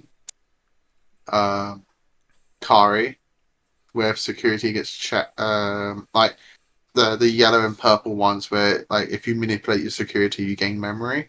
Yeah, I can see those tamers definitely being like guaranteed text, but whatever ones you play and ratios you play is completely down to personal preference. But I can't see builds just not utilizing those, because why wouldn't you? Which is fair enough. Like, just I think Medieval's going to go back up in price. Medieval's Medieval's, I think it's going to be one of those. This is going to be a very Omni-Zoo style deck. So you're going to need 4 Medieval Gallants as you're like, okay, I play this. Keep trying to destroy stuff. Give me time to get all my security built. 100%. I'm happy. I've almost got mine then. You almost got yours. Yeah. Because I think the last, unless there's anything else you two want to talk about, the last big discussion is the apparent Bandai needs to hit this deck now with an emergency hit before it gets broken. Myotismon, which I never thought I'd ever say that sentence in this card game. Have you seen the combo, Alex? I have seen the combo. And it's filthy. It is filthy, but at the same time, it's not anything outside of the Myotismon archetype that has existed since BT2. Like, it has always been play a level 6 for no cost, get ridiculous effects, but the payoff is all of that. You still have all the mummy. I know people are trying to play around with the mummy loop stuff at the moment, because that has like incredibly good synergy, as well as it being a very good draw engine for Myotismon. This is my soapbox, okay, and it happened around the last ban list. There are certain people online, certain pockets online, that go whenever they're just like, this deck is good, I want it banned. And for me personally, a TCG has to have good decks in it. Not every, like, I am a lover of deck. Like, I posted my Leopardmon little combo deck, and the amount of people in the comments being like, "Oh, this is just a fun deck. Oh, this isn't tier 1." You're like, it's not supposed to be tier 1. Okay, it's supposed to be fun, and when the combo goes off, it's supposed to be elite, and you're supposed to feel really good because you got the combo. I'm not saying, "Oh my god, this breaks the meta." Yeah. But some decks are allowed to break the meta. Like, you know, I played in BT5, okay? I lived through Lord Nightmon. Not many people who are still in the Digimon TCG played through Lord Nightmon, okay? That was a tier 0 meta. That made me sad. That was just like, oh, what am I playing at? Lord Nightmon. Okay, great. Oh, well, that match is over. I lost 2-0. What am I playing at? Lord Nightmon. Great. Okay, cool. This is so much fun. These things happen. It's part of the TCG. I know the fact that Garurumon comes around, gets another ban card in about 2 sets time, but I get to play it for 2 weeks at full power, and you just have to accept the fact that I get a good deck for 2 weeks. Yes. Like, I accept these things happen. You also, it's not your archetype, great, but let these people live in their joy. Let these decks be good, because it's the whole point is, okay, that deck's really good. I got to build my deck around it. I got to have this card in place because it automatically snipes this deck, and then you get to play against people who have gone to regionals and they've done really well with their decks. And then you get to play your little deck and you go, oh, by the way, this deck completely counters your deck. I'm really sorry, you lose now. Your deck, you may think you're the best person in the world, and you probably are the best person in the world. But you also need to realize that Digimon is a really weird game that we all can have fun in. Yeah, exactly. Yeah. Yeah. You know, that's really good. 100% agree. Yep, definitely. Like, it's also just nice to have a target deck to beat. I feel like with these like people say they don't like tier 0 deck. I don't think, maybe other than like for Japan, Pockley, and then I guess for us, maybe the Lord Knight from BT5, where you just have like that tier 0, you have a tier 0 deck. With Digimon, it's just like you have popular decks. Like, I was saying to like Ben yesterday at Locals, where it's like, I don't think Omnimon is like tier 1 in terms of strength. I think it's tier 1 because of popularity. Like, and like, when they heard me say that, they're like, actually, no, that's a good point. It's not the best deck, but it's the most popular deck, which is why it's everywhere. Like, it looks like it's winning because of how strong it is, but I think it's mostly just winning because it's so easy to build and it's popular and it's Omnimon. It's like, oh my god. Who doesn't want to play Omnimon? And it's just everywhere, so it's like, you're going to see it more often than not. So it looks like it's tier 1. But I guess we're going back to things like, because Omnimon is so popular, it's like the quote unquote tier 1 deck. You can cater your deck to beat it, and so now technically any deck can beat it. Because if you just find the outs to it, if you can fit it in your deck, you can maybe just beat the tier 1 deck, and you can then be really good. And I think Digimon's really good at doing that. So with Myotismon now being that looming threat, don't hit it. Let it live. Let it It's also suffers the same thing that Gallantmon and Megidramon had for so long. It's like, this deck was never good. Let it be good. Yeah. let it have its moment. It's like, let it shine in the spotlight. I am now the biggest threat in this game. You know, I didn't even get looked at before. And to caveat it slightly, I think there's a difference between decks that are uninteractable. Like Gas pre-ban was uninteractable, basically, in the grand scheme of things. There's very little counterplay you can do outside of hoping that your security had a D-Digivolve Magna in it or something. In the grand scheme of things, compared to a deck which is just really good, but okay, they do their thing. Like even Magna BT16, okay, cool, unaffected. If you have a stun body and you take away as many of their abilities to get rid of security as possible to make it unaffected again, it's not unaffected. Like, you know, you only have to survive the one turn and then you're back in control again.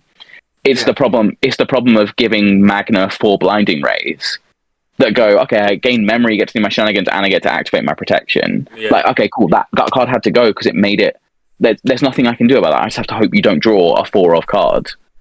Yeah. Compared to okay, I agree on that one. Yeah.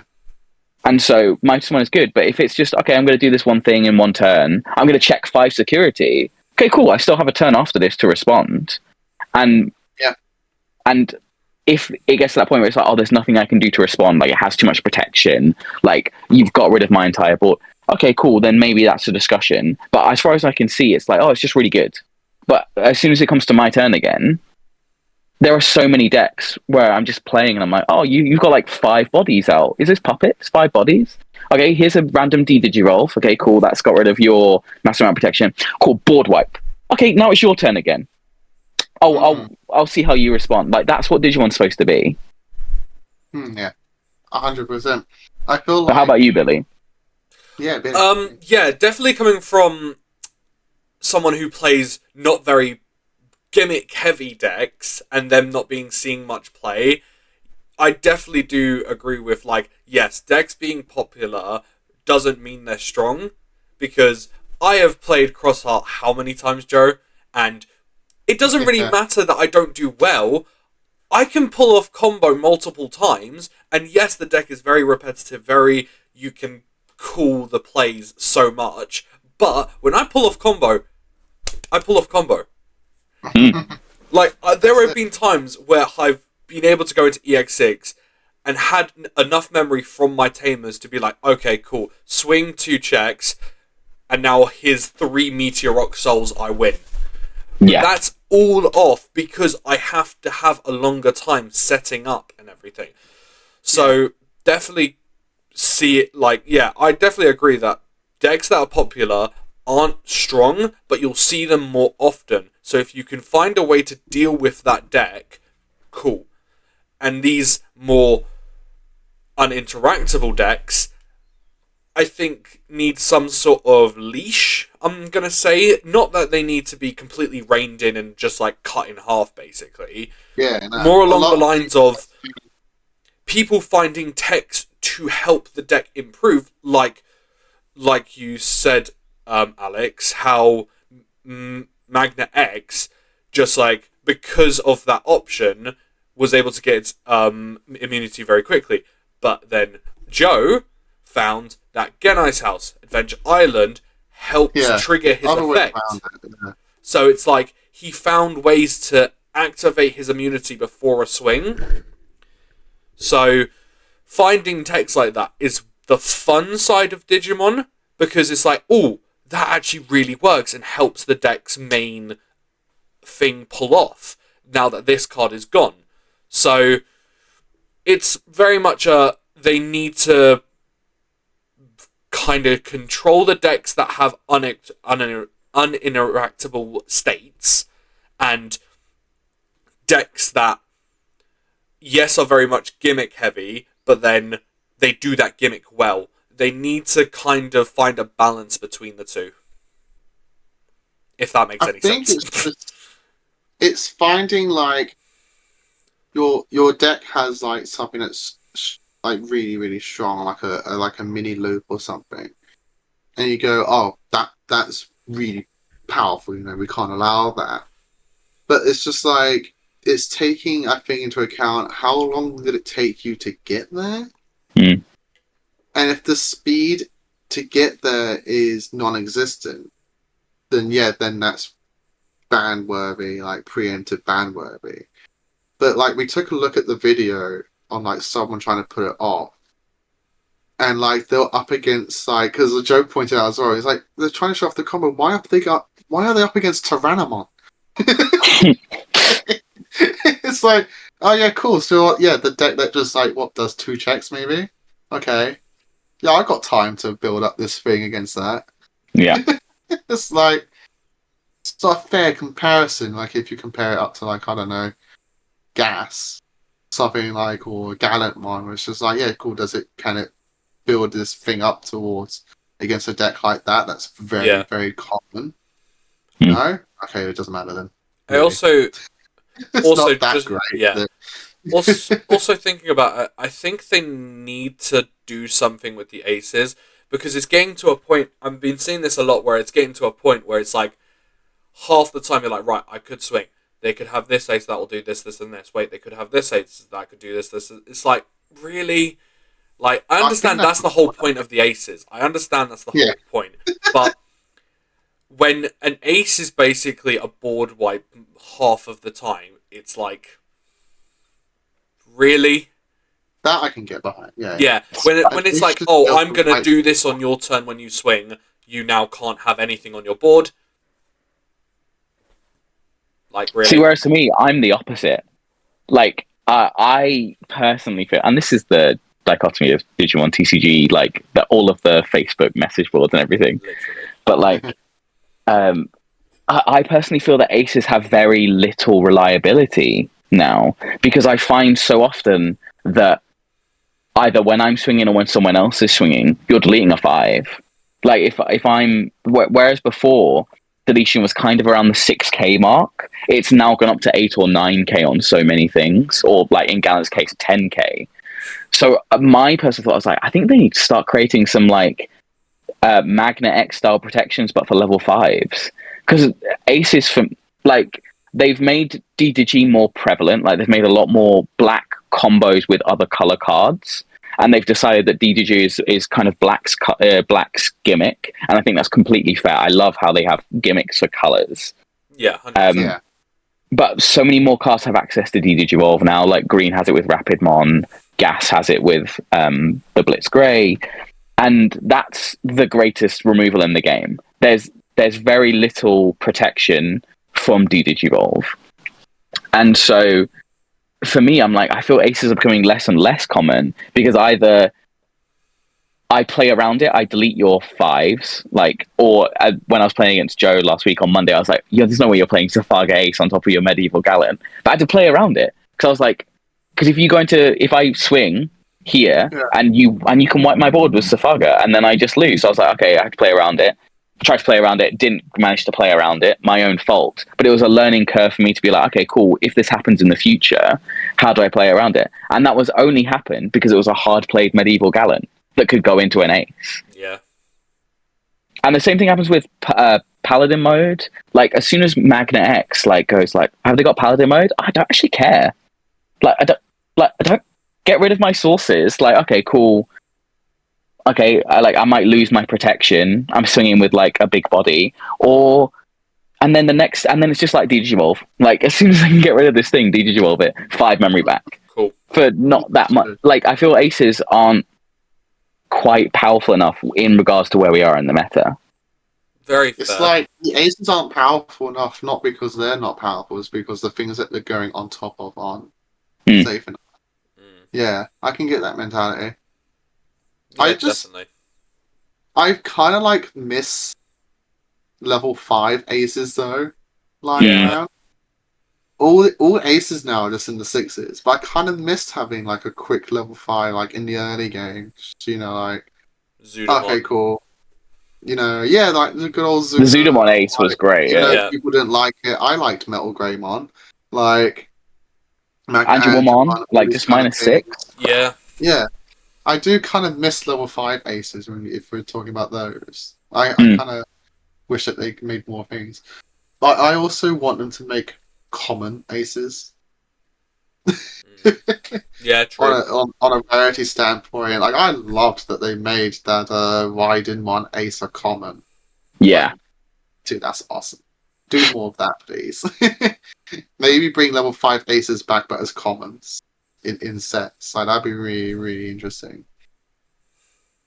Yeah, 100%. But I guess with aces, who's getting Quartzmon ace?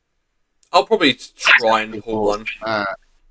Yeah, I don't know how I feel about it. Like I'm very like, people are like, oh my god, this is going to be so good, but I'm like, but is it? Like aces on the whole, like the only really good aces are Royal Knight aces, and that's because they exist in a deck where they get put under an egg underneath, so they don't have the overflow. Yeah, which is stupid. Which I think they need to change the ruling on that. Like, it's saying moving from the battle area. If the breeding area is being treated as a completely different area, then moving from there to the egg, I think they should overflow. But that's the thing. They actually changed the wordings, and now it's not leaving the battle area. It's like if it leaves the field. Yeah. And I don't think Royal Knights is too broken at the moment.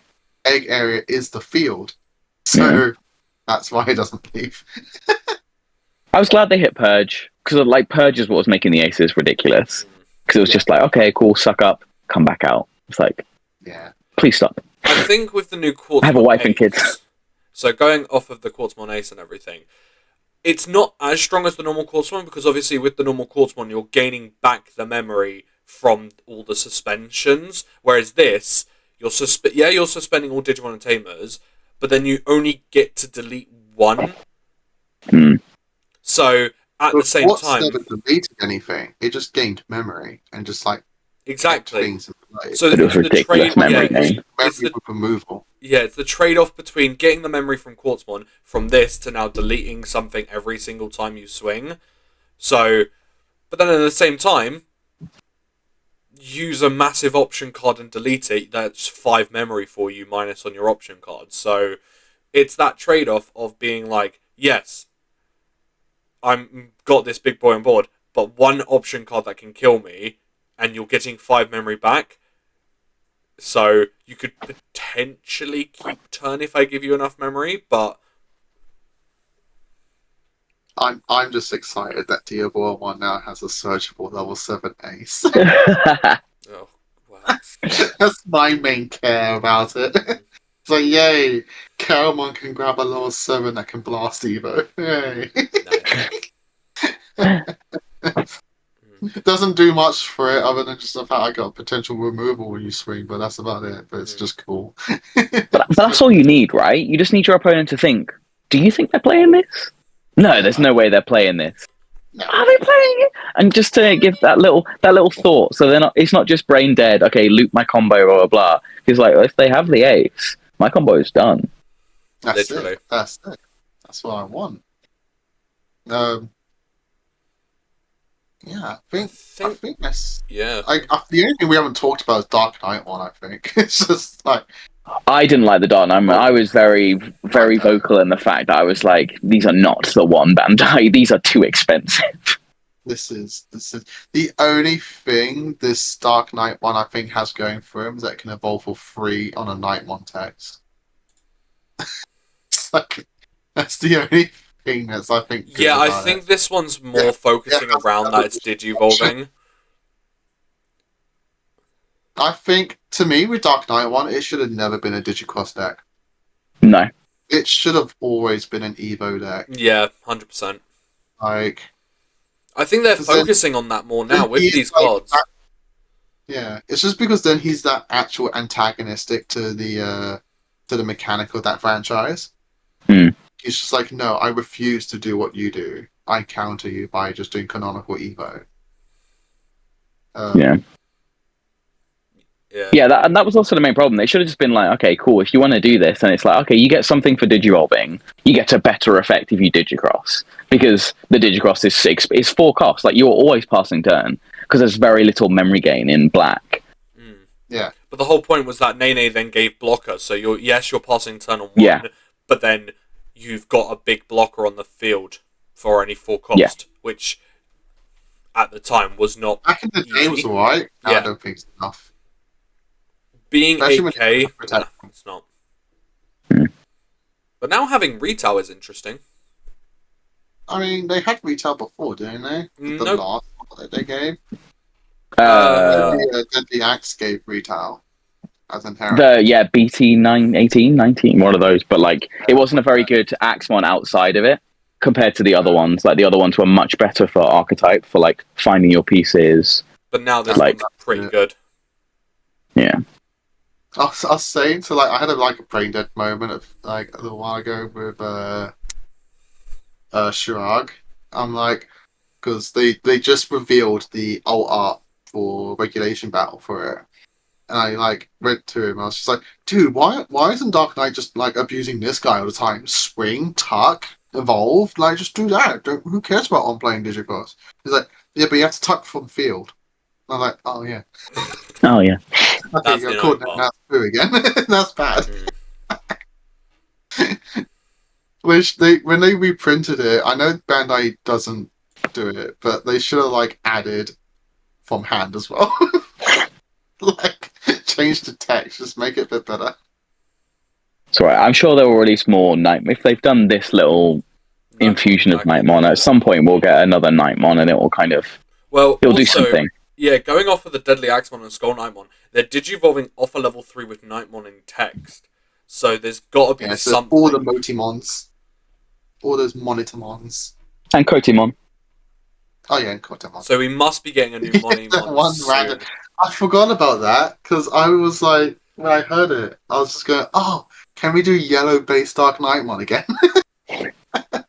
You just play Kotemon, a random yellow egg, and it just play these guys. Yeah. Well, I'd love them to do funny things. What I'd love to see them do is make another high vision Monitormon again, because the only one we got plays out for 0, but it doesn't have rush or anything, and it's like, why? It's not even that strong. I think it was like 9k or something, and it's like, really? Yeah. No one play, no nothing. It wasn't that good. And all it takes is 3 monies, and it's a 0 cost hard play if you have all 3. Yeah.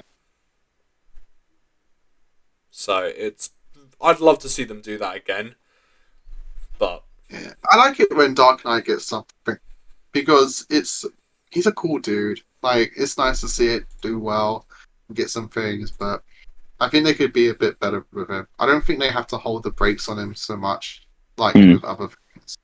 I'm very surprised with the amount of uncommon alt arts. Are they really just afraid of Lord Nightmare again?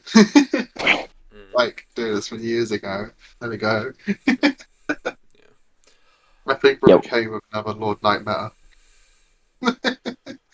So, like, the only card that I'm fine with them never printing any other cards for it is Galgamon. Like, Galgamon can just, like, you can forget that card. Yeah. You can forget that Digimon exists, Bandai. Yeah. Sorry, what dog with blue dog? Gabumon. Yeah, Gabumon. That's the only blue dog. Yeah. No, with the gloves. The gloves. No, that's Togimon. Remember? So the green cactus. Like. But I will say though, with Galgamon, I do think they need like a good Thomas and burst mode. Like, they've already got a great burst mode. What are you talking about? Yeah, I don't know what you're on, Joe, but Mirage Gal just ruined like, days. Pay him to shine Greymon, bro. Like, no. Because the whole point was that Thomas is just able to gain the Digisoul. Marcus had to punch people to do it. Yeah, and the fact that burst mode lets you pull back, gain memory, and then you play the 3-cost Thomas, you swing, you unsuspend. Like, that was the whole gimmick. Maybe it's been so long I've seen it in action. I just thought they needed a good one. Yeah. Have you forgotten watch the BT13 video. Go watch BT13. Yeah. Joe has forgotten the times of Mirage Gal. I've forgotten the times. I've forgotten the times. So, I think we're all excited for EX10. Yes. Yeah. That's definitely for certain. Some people for certain cards, some people for about others. 23, I guess. I get a new Atmon egg and I'm happy. Yeah. Like, that egg is just way better than the current one we have. Like, Jesus. I had someone complaining on the other day, yesterday about the fact that it's like, oh, more Atmons. You're like, they went 20 sets of people telling them they don't exist. Like, I was there for people being like, when Future Potential got announced and it had Haru on it, and everyone was like, oh, Atmons? And the amount of hate that anyone who was like, I like Atmons got. I was like, they're allowed to have cards every set, guys. You guys were rude for 20 sets in a row, saying they were not canon. They were rude for 20 plus sets, how many EX sets, and also starter decks? Nah, those guys can... Yeah, have some cards, guys. Have some cards, Atmon. You deserve it. Welcome to the canon. I am very happy, though, that it's interesting it's a blue egg.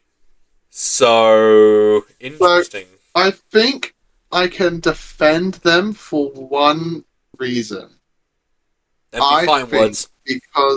Don't be fighting words. Because we've only got 2 main pro tags left, instead of putting them as sets, they could have made Eri-chan and Hadesmon starter decks. Oh, that would have been sick. Like yes. Again. Like, yeah, they could have. Considering the next starter deck is a single deck, like a tournament deck being Renamon, they could have just announced Hadesmon and Poseidonmon as starter decks. Mm. I think that could have been really cool. Like, Yeah. they're because now Atmon's been in BT sets and EX sets. The only thing they haven't now had is starter decks. If I get a starter deck Atmon, I'm gonna be Like so happy. they could have done that, Yeah. and then you have more space in the main set for other things. Mm. But the problem with putting Atmon as a starter deck That's my archetype only defense. is the fact that it doesn't have a lot of crossover with other even though starter decks are centered around one Digimon, they generally have a couple of other random lines in there too. Yeah, true. Like the Garurumon got Skull Mammoth as its other Digimon, and it got the full line. And so that's my only thing where I'm like, if you put an Atmon deck, it's like what other Digimon are you putting in there that also kind of link in with the Link strategy? Because that's also part of the problem. Like, I think getting people to play Link to see how good it is a big thing. But I think they need to start making a load, because we've seen so many Digimon in the Atmon show and everything that aren't cards yet, so they probably could flush them into the start decks if possible. But if they're just going to keep them to the EX and BT sets, then I'm guessing that's the filler. The Atmon is the actual filler. I think that's like the main issue with App. It's like they only have like 8 megas. So like they only have like 6 to 8 god grade Atmons. It's like what more do you do? Joe, they can make more whenever they want. Like I know, we got Magnet Dragon out of nowhere. I was like just about to say that. Like, does Bandai actually need to start making TCG exclusive God Greys? Do it. To do it, John. Keep Atmon constantly being fresh. Like, I don't know. That'd be interesting to see them actually do. Because I blew my head off when they first made like Virus Greymon X. I was like, what? Blue Greymon? A TCG exclusive Digimon? No. They can do that? Yeah.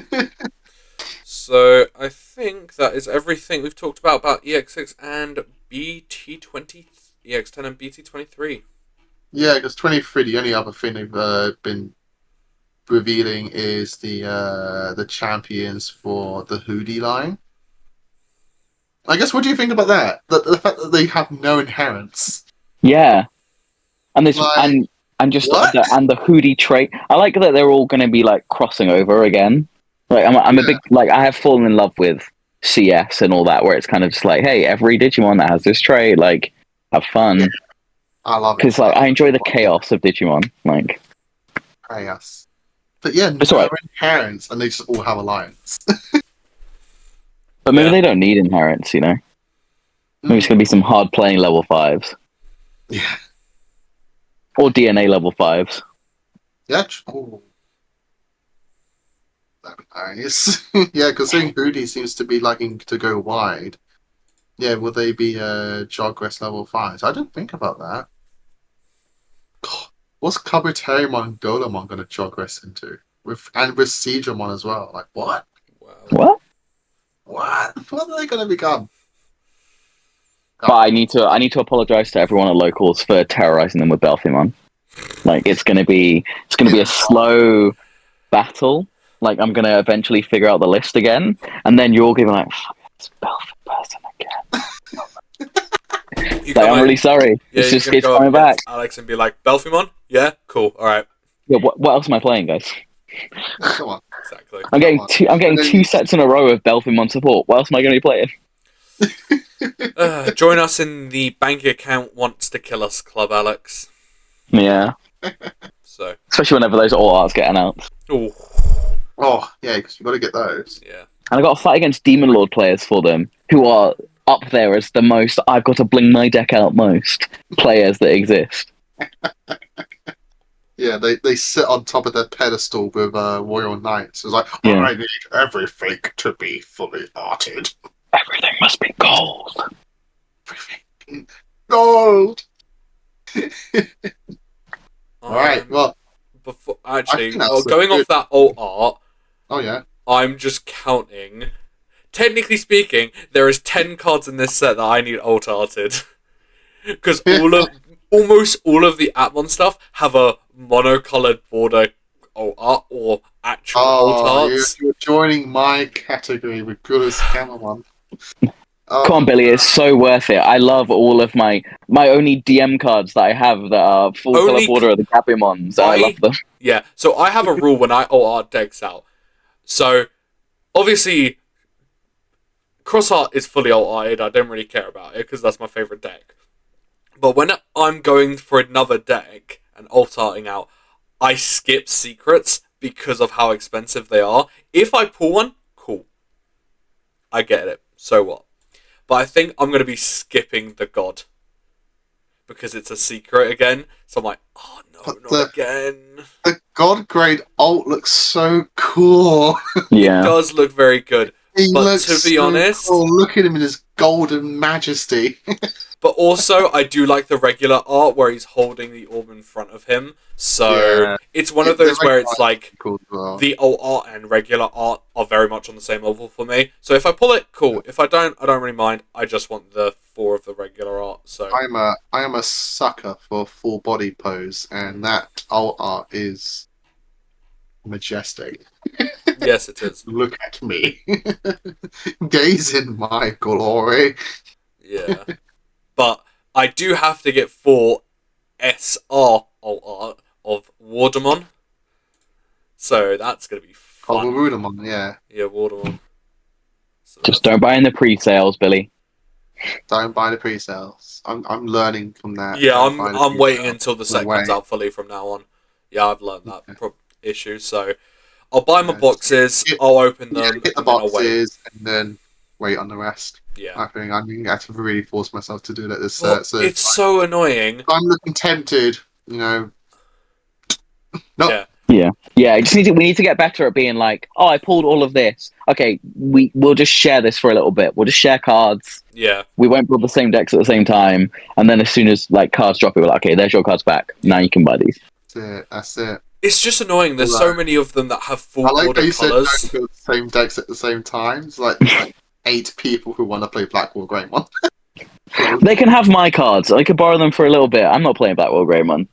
I just want to see other people do well with it. I know Joe's going to be like, can I get these? Can I get these? Can I get these? It's going to be the battle of Joes on who wants to play Blackwall Greymon. If I pull the doubles... Like, you're just going to be hoarding the Blackwall stuff. I'm like, you can borrow it. Here's what's going to be really funny, though. If someone pulls the Blackwall Grey Ace double star gold... Yeah. Oh. Pretty card. Yes. Will Joe buy it? But I got told that he's slaughtered a serious mon. I'm like, oh no, he killed my boy. Nice. He's looking victorious on my boy. So, yeah, I think that's everything on the main discussion. Anyone else want to add anything? I'm just excited for promo Fascomon representation. Fascomon? Yeah, Fascomon. Nice. Like, green, purple, rookie, search, finds Gizmon, finds Belfie, count me in. Nice. I forgot about those promos. I need that Chimeramon option now. The Chimera option. Wild. Oh my god. Alright. I think that's finished the main discussion then, Joe. That's it, yes. So tune in for the next session next discussion, which is going to be our end of video, which is going to be upcoming questions and answers.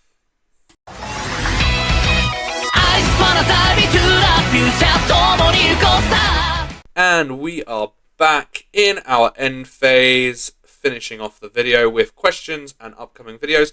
And our question is from our lovely Alex, who is joining us today. So it's going to be interesting to see how they answer their own question, which is, with Bristol Regionals coming up, what would you recommend people do to get ready for Regionals? Give us all your tips on how you would prepare. Like, double checking you packed your deck. Really, Alex? Okay, first off, fair. All I can do is laugh because I've made the... Yes, of course. Yeah. And here's the thing, I will have to 100% make sure I bring it, because it is Joe's deck I'm probably going to be borrowing for this event. So I will have to make sure I pack it, otherwise I'm getting murdered. Yeah. But oh wait, am I on that side of the screen? Yes. Oh, you're there. On my screen, you're the other side. No, so yeah, on my screen you're there for me. So, Joe, how do you prepare? You just go for it, don't you? Right. So how do you get ready for regional? So I will always pack the main deck I want to play. Obviously, I will bring, because I double sleeve my deck. I make sure I have spare oversleeves. I tend to not care about the main sleeve because, in theory, they should never be damaged. I'm probably always risking a fine line about that, but in theory, the main sleeve that they're in should never be damaged. I only just pack spare over sleeves. Yeah, true. And I will, if I can, even buy fresh sleeves, so that way the night before I will just re-oversleeve my deck in fresh ones, so I can never be deck checked and be questioned about it. Yeah, that's a good choice. I will also bring either deck box or binder of potential cards I can put in my main deck to swap for extra testing. So if I find that in testing X card doesn't do well, but X card can, I'll make sure I bring that card. I will then, that's for like the main deck I'm playing. If I'm still guessing on what decks I want to play, I'll just bring those other decks in question, as well as apply second rule to those as well for extra cards. And then if I'm with the group, I will bring extra decks to test with. So, like with the last event, I brought with me 3 Great Angels, and I think there was like another deck I brought with me. Because I know those are common, like they're very popular. I know they're not really a deck that a lot of people test off against, so I bring those with me and can play test with me the night before. Even if I'm not a good player with that deck, I'll still bring it because it's at least good to know what cards could potentially be in that deck, and you'll see, even if I'm not playing it 100% correctly. It's like you at least know what the deck's doing, how it plays, and that kind of stuff, and I can at least teach you the bare minimal combo that the deck likes to do. Yeah. That's really the main thing. I wouldn't really class bring my binder with me as a preparation for a big event. So for that kind of stuff, it's mostly just like decks. It's like, bring the main deck you want to play, bring extra sleeves for that deck for deck checking, bring other decks if you're still in contention on what you want to play, and then bring test decks for your mates if you're hanging out with mates. For the main actual event itself, for preparation, make sure you get a good sleep.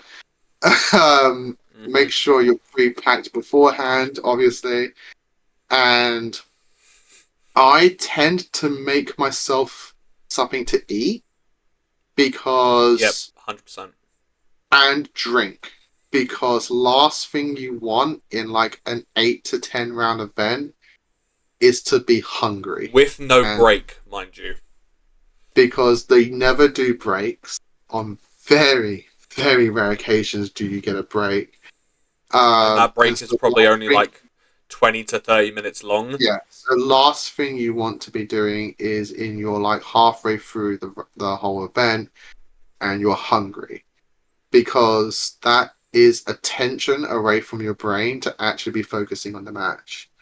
It may not be much depending on who you are, but last thing I want to be doing is trying to figure out how to beat my opponent, and I can only focus on my grumbling tummy. Which is very fair. I've been lately making wraps because they are simple, convenient, there's no mess involved. So if you're at an Airbnb, you're not making a mess. Just a quick ham cheese wrap That's it, done. I wrap it up in tin foil and I just bring it with me. So in between rounds, if I'm a little peckish, num num num, that's it, I'm good. And then just like a good amount of water. Water's good for you. It's like it's easy, it's cheap, you can get it anywhere. It's just simple bottles. You can get a big bottle the day before, and you can just fill up a bunch of little bottles with you. Exactly. If you have Thermos Flask, that's good as well. Keep that in your bag, and you're good to go. That's mostly my regionals event preparation. If you have time, maybe get some breakfast beforehand, but that's like not 100% needed at all times, really. Yeah. That's on personal preference as well for your mates as well. Like if you want to go to a McD's beforehand, but make sure you have sleep. Make sure you're clean. Have deodorant with you as well. Yeah, just be nice and clean and healthy. Yeah. What's yours? Well, go before the regionals. I would say preparation up to regionals would be go into as many decks as possible, many different decks. See where your deck shines. See where your deck has a little bit of faults. If you can change it to where it doesn't hinder the ones you're good against versus the ones you're bad against, then make those changes. Going to the event, yes, 100% deck and deck box. Make sure that's packed. Mat, dice, extra sleeve. I'm different to Joe, where he will oversleeve every deck because he uses artist sleeves all the time. So, and he loves it. I prefer using Dragon Shield, just regular coloured sleeves for my deck, because then I know I have extras for it. So if one does break, I have plus 50 of them. So I always bring the sleeves that are with that deck to an event. Then, like Joe, I do bring extra cards in like little multi-sleeves if cards I want to tech in, change, or whatever on the day, because I won't be bringing my massive binders with me that have all my cards in it. I only bring a very small binder with trade cards because there'll be multiple times where I've gone to events and haven't had my trade cards on me, and they're like, oh, only if I had my trade binder and everything. But that's what I do. Yeah, get enough sleep. I always get up early enough to make sure I have breakfast, then going to the event, and then maybe grab lunch on the way. Me and Joe went to Italy regionals together, and we did make sandwiches and had water and everything because it was a little bit harder for us to get that kind of thing. So it's like, right, get it now, so that because we knew we weren't going to have a break that day. So it's like, right, have it made, have it ready, go to the event, then we can just go power through the day. So, nothing really else to prepare for it. Just, make sure sleep, shower in the morning, be ready, awake, and just have fun, really. Just be prepared to go to have fun, to play the game you're there for. So, nothing really else, and just maybe grab a few selfies with your mates. I don't know, just have fun with it, really. Like, if you're going to a regionals to try and win it, then that's the different mindset. If you're going to just have fun with your mates, then just go have fun with your mates. But preparing is just the simple, make sure you pack everything and just be ready to play. That's all I can really say. Like, one thing I look at regionals as well is just like, I don't just look at regionals as like a place to get better at the game, do the best I can, potentially win, get top, that kind of thing. Like, I look at it as just like, regionals is a holiday. Yes. Like, I'm going off with my mates to a different place and to have fun. Yeah. Like, I'm going on holiday. But on this holiday, I'm also entering this big competition to play card games. Like, it's a topic, it's an event, and it's a task that I can do with my friends. So I rarely ever, I think in all of my years of playing card games, which also includes Yu-Gi-Oh!, I've only ever been to run one regionals on my own. Like, which one was that? This was like a old one for Yu-Gi-Oh! I Ah. can't remember exactly where it was, but I took. None of my other mates were going. I still needed to get my invites. I went by myself and I played Salomon Grades, and I did awful, and I regretted it. So I'm Yeah. just like, this Yeah. kind of event where I took a deck which was like, this is a good meta deck. I kind of know how it plays. I'll just play it. Mm. And I did awful, and I regretted the entire day. It's just like I did not have fun that day. It's just like, and part of it was just like I also didn't have my mates there to like bounce off humor with me. It's just like I was just on my own.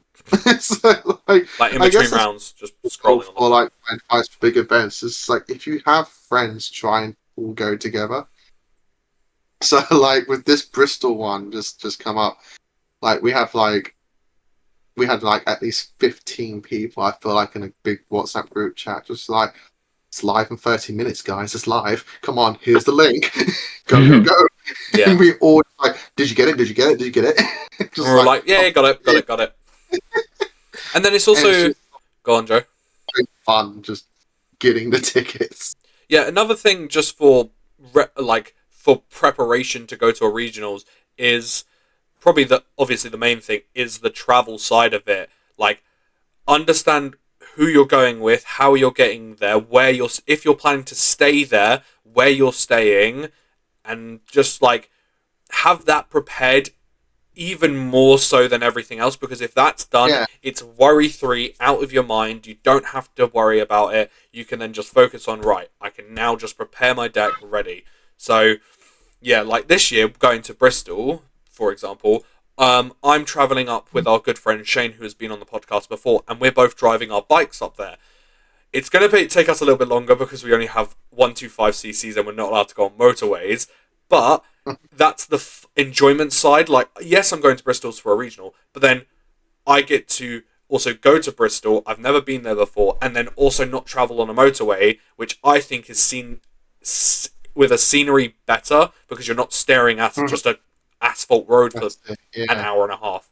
So it will be a lot more like we're going to stop, we're going to have something to eat, like we're not in a rush to get there because we're going up on the Friday, probably early morning, mid morning ish. So it's just the yeah. fun Just of going. balancing accommodations. Yeah, Just like, are you all happy with hotels? Are you all happy with B&Bs? It's like, how many of you? That kind of stuff. It's getting organized because it's not all just about the cars as well. It yeah, is the accommodation is community. big, travel is big, important as well, and your community as Yeah, well. Like if you have a whole bunch of you who are mates who do get along, even if it's just through the card game, you all get along with this game. So it's like chat amongst yourselves. You're like, okay, cool. We all got the tickets. Yeah, cool. Right. So where are you staying? Can I mm. bunk in with you? Can I Yeah, join you? I know when I went to Utrecht, Wyatt wanted to, Shane wanted to come, but Shane didn't organize his thing. So he found out I was staying at an Airbnb. He was like, oh, can I bunk in with you? So like, okay, cool. You've let me know earlier. I'll chat with the owner, and they let him join. yeah, So it's like find out who you are with and where they're staying, and see if you can all make it cheaper because money is money. yes, Like, as much as we love this game, we're not all millionaires. So yeah, trying to make it as cheap as you possibly can is always good. Like I'm driving up there with Joe, so I get that, petrol's far cheaper sometimes than public transport and like airplanes and like that kind of thing. And then we just now need to organize our hotel. So yeah, also knowing your priorities. To me, my priority is the ticket. If I don't have the ticket, there's no point me looking at hotels and flights and that kind of stuff. Because none of that applies because I ain't got the ticket. which is So fair. I personally mentally don't look at anything until I have that ticket. So now I have the ticket. The only difference was this one with Bristol. It's just like I don't know if I can actually get there because I don't have the holiday for it. I couldn't book it off. The moment Luckily, Joe said, "Oh no, I'm doing Friday and I'm coming back on the Sunday," and like, cool, I now physically can go. Now I'll just focus on the ticket. Can I get the exactly. ticket? I got the ticket, so now I can at one point start looking at accommodations with Joe and seeing where he wants to stay and that kind of stuff, and we can get that all organized. Yeah, But yeah, it's just knowing your priorities and that kind of thing. Alex, do you want Alex, to answer your own question? What's your answer to your question? First of all, great question. It is a great question. Yeah, it's brilliant. As always, I think it's very important. Because I've been to a lot of different regionals. Like, we've been abroad. We had a great time in the Netherlands 2 years ago. Like, we've done all the UK ones. And I completely agree with you. Like, the most important thing I think people don't realize is that food is so important, and having the ability to graze as well. Like, yes, have a meal, like, you need to have food, but in between, and it is just me, like, I am a bit of a hangry person, and like, if I come off a loss and I can just graze on something, I do, like, that is my mentality. I'm just like, okay, cool, just get some food in me, like, make sure I'm not hangry, like, I'm in my feelings because I lost, it doesn't matter. And I think a lot of people don't realize that their, like, mentality can sometimes be linked to food. Like, we've all played against people who, unfortunately, after you win, are not the most gracious in their loss. And I do wonder sometimes if there's just, like, if they because at our regionals, if you're in round 6, you've been playing for 6 hours, like, you haven't had a break, because very rarely do you get a lunch break. That's a long time to be without food. Yeah. Like, just if you just have a pack of crisps, you might just be like, oh, I lost. Okay, cool. Like, these things happen. Hygiene is super important. Always have deodorant on you. Like, I sweat a lot. You're in a room, and even though you can be in a giant hangar that's really cold, once you've been in it for about 4 hours, there's enough body heat if everyone sat next to you. You do just start to feel that perspiration. And even if you don't care, that is something, again, your brain, the same way you were like a hungry stomach. Yeah. Like, me personally, if I was there and I'm, like, sat next to someone, like, do I smell? Like, again, I'm not focused on the job that I'm here to do. Yeah, going off of that as well, there have been stories about people getting kicked out of regionals because of their bad hygiene. So hygiene is actually, like, you need to make sure you smell nice, otherwise you will be, because if it's a distraction to other players and everything. And there was a big thing about a year ago or so where someone was playing against someone and they stunk so bad, the person they were versing with just couldn't think. They called a judge over and said, I can't play, he stinks so bad I can't think. And the judge agreed, and the guy got in a whole fit, hold on, that's your personal choice of that I stink. To me, I don't stink, so that's all personal preference. But then they made it a rule to say that if you have bad hygiene, you can be DQ'd if you smell bad enough. So that is very much a preference of, please make sure you smell, guys. Sorry, Alex, for interrupting. No, go ahead. But yeah, I totally agree with the travel stuff. Like, I'm like Joe. My schedule is chaotic, and I'm very lucky in that I grew up in a place that didn't have very good public transport, and so I'm very used to finding as many different random ways to get to places at random times. The last one we went to Liverpool? No, not Liverpool. I got the coach the morning of, and it worked out perfectly. Glasgow, maybe Nottingham. wasn't it? Glasgow? Yeah, maybe Glasgow. I remember I had to get, because the last time we went to Glasgow, I unfortunately had to get the coach up there because Heathrow decided to just absolutely brick itself with power. So I unfortunately had to go up the night beforehand. I think I've already said the story, so I'll give the quick version of how I had to emergency find a coach overnight up there for the day of, and then just barely making it for round. So this is a thing. It's nice to have a backup idea. It's like, cool, this if planes suddenly stop working, can I still get there? I would definitely do the coach again, because being able to sleep on that coach was really nice. Having overnight, the travel went super quick, but if I did, I'd have to go up there a day early. So, but I think it's just letting people know that there's multiple different ways to get to a place. Yeah, you'll find what's good for you, and it's super important to know, like, that money is very, like, if it's not very important for you, I'm very happy for you. I'm jealous, but for people like me, like, there are other cheap options to do things, and if you can make it work for you without it costing you, then know the fact that you're not like, oh, this region, like someone who lives in Glasgow trying to get to Bristol is going to be very expensive for them. Yeah. But if there's another way they can get there, I tell you, like getting a coach is super easy. Like make sure you leave time because they can get delayed. But if you're getting there for 9 o'clock and the coach gets in at 7, like you're getting in early, but then you've got time to get breakfast. You've got time to figure out your way to get there.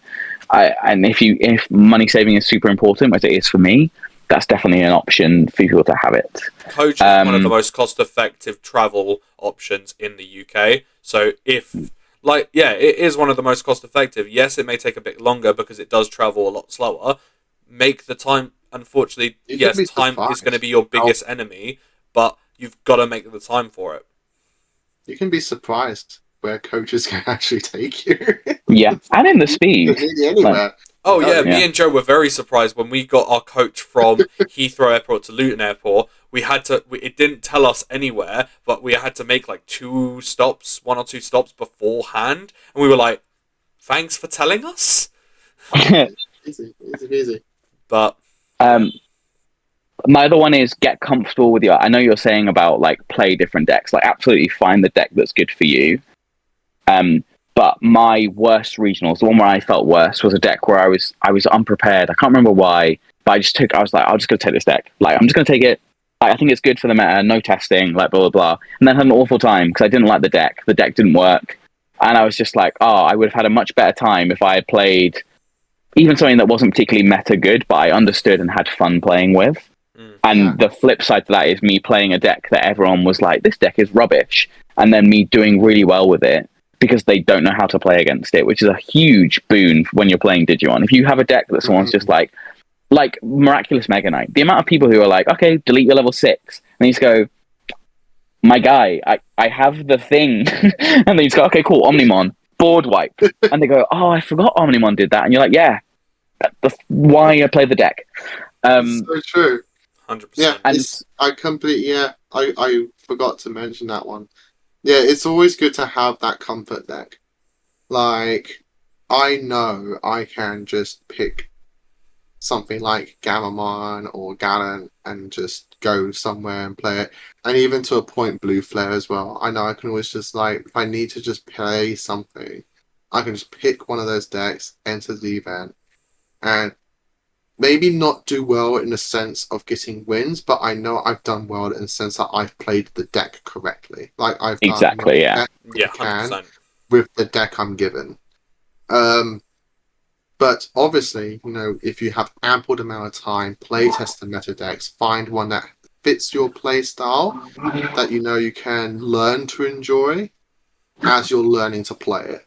So like we're trying to get Biddy to not necessarily pick a meta deck, but I can tell he wants to try and do well with it. So okay, cool. So we're listing decks that were like they're simplistic in play style that he can learn to play in the time frame that he has. So Sakuyamon, Gallantmon, that kind of thing. Right now he's currently learning to play Gallantmon.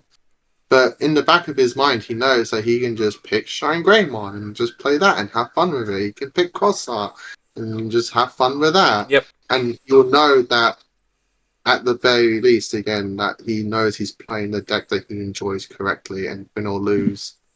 I took Crossheart to Bristol, or I took Shiny, and I did this, I made this guy sweat with Cross. There's nothing better than making, a tier 1 deck quake with a deck that they're like, oh, you're playing this? And you're like, yeah. Prepare. This is prepare for me. Going off of that, going back to Bologna and everything. Green blue Imperial was my worst matchup. Going into a matchup against the player, I was like, oh goodness, all right. I very much conceded the loss, but was like, right, let's play through these games. Let's see if I can do anything. I turned 3'd him, and he conceded round 1. I was so surprised. And he was like, "Oh yeah, that's an insane combo. Yeah, I concede this match." I was like, "Huh?" Somehow I pulled it off. You so good for doing it. Yeah. I took it to game 3, baby. And I won that round, which was so insane for me. Going into a matchup I knew was bad for me, but my opponent wasn't making misplays, but he just wasn't seeing the correct stuff at the right time. So I was like, I can use that to my advantage. Speed, turbo, go. This is what I always say to people. It's like Digimon is, to me, I still believe, like we're 23 sets in or whatever, I still believe any deck can beat any deck.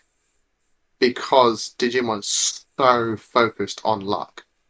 It's still a very what you get, you still don't have the ability to search your deck directly. It's which I hope they never do. Which is still very luck based. It's still very combo based. Like it's a very puzzle piece deck game still. That, in my mind, maybe not like any deck in terms of like a BT1 deck can beat a BT22 deck. Like not obviously not in that drastic like area, but like similar area decks can still beat each other, even if they have a bad matchup, because they could brick. And bricking in Digimon is so bad. Yeah. Like, and every deck can brick. You're bricked. Every deck can brick. And if they don't, they will beat you. And obviously, don't pick a deck based on, like, your opponent's going to brick every 10 rounds. But, No. like, if you have your pet deck, don't go into it thinking, I'm just going to lose every game now, but I'm playing my pet deck. It's like, I'm playing my pet deck, and I could win. Yeah. I could do it. Maybe that's a small chance, but there is a percentageal chance of you winning against that deck. So, and you will feel happy that you've done it. No, you'll feel ecstatic doing it. Not just happy, and then, ecstatic. I think I'll finish on the last one. I think kind of we've all said it now. It's just happiness. Like I personally love this game. I hope that everyone else loves this game too that plays it, and like bring happiness into your matches, bring good vibes to your opponent. Like I know good luck, have fun is a treaty, like, you know, it's what we do, but say it and mean it. Like good luck, have fun. Like try and get enjoyment. At the end of the game, go, oh, they were really good games. Don't just walk away from someone. Like the amount of times I'll just say to someone like, I just got really lucky there. Like this happened. Like if that had happened, you would, because it's just like, hey, these things happen. Like I know if I was finishing a game and someone just went, oh my, that was really good, like I really enjoyed that combo, I'd be like, yeah, me too. And I just get a little bit of joy out of it. And then the same thing happens, like I love going with my friends to regionals, and then you just talk about it afterwards and you go, how did it go? Oh, you lost. Okay, like I'm not going to debrief. I'm not going to be like, oh my god, what play happened, whatever. We're like, hey, these things happen. Like let's move on to the next one. Like what did you do well? Okay, cool. Like good thing, focus on that. Like because you just want to keep everyone good spirits, and someone being there being like, oh yeah, blah blah blah, like, oh, it just kind of ruins the mood. So try and just bring it, be an essence of joy, be the person that you'd want to play in a game, and then everyone will have a really positive experience. I always try and have a joke and a laugh with my opponents if I can. Like obviously pick on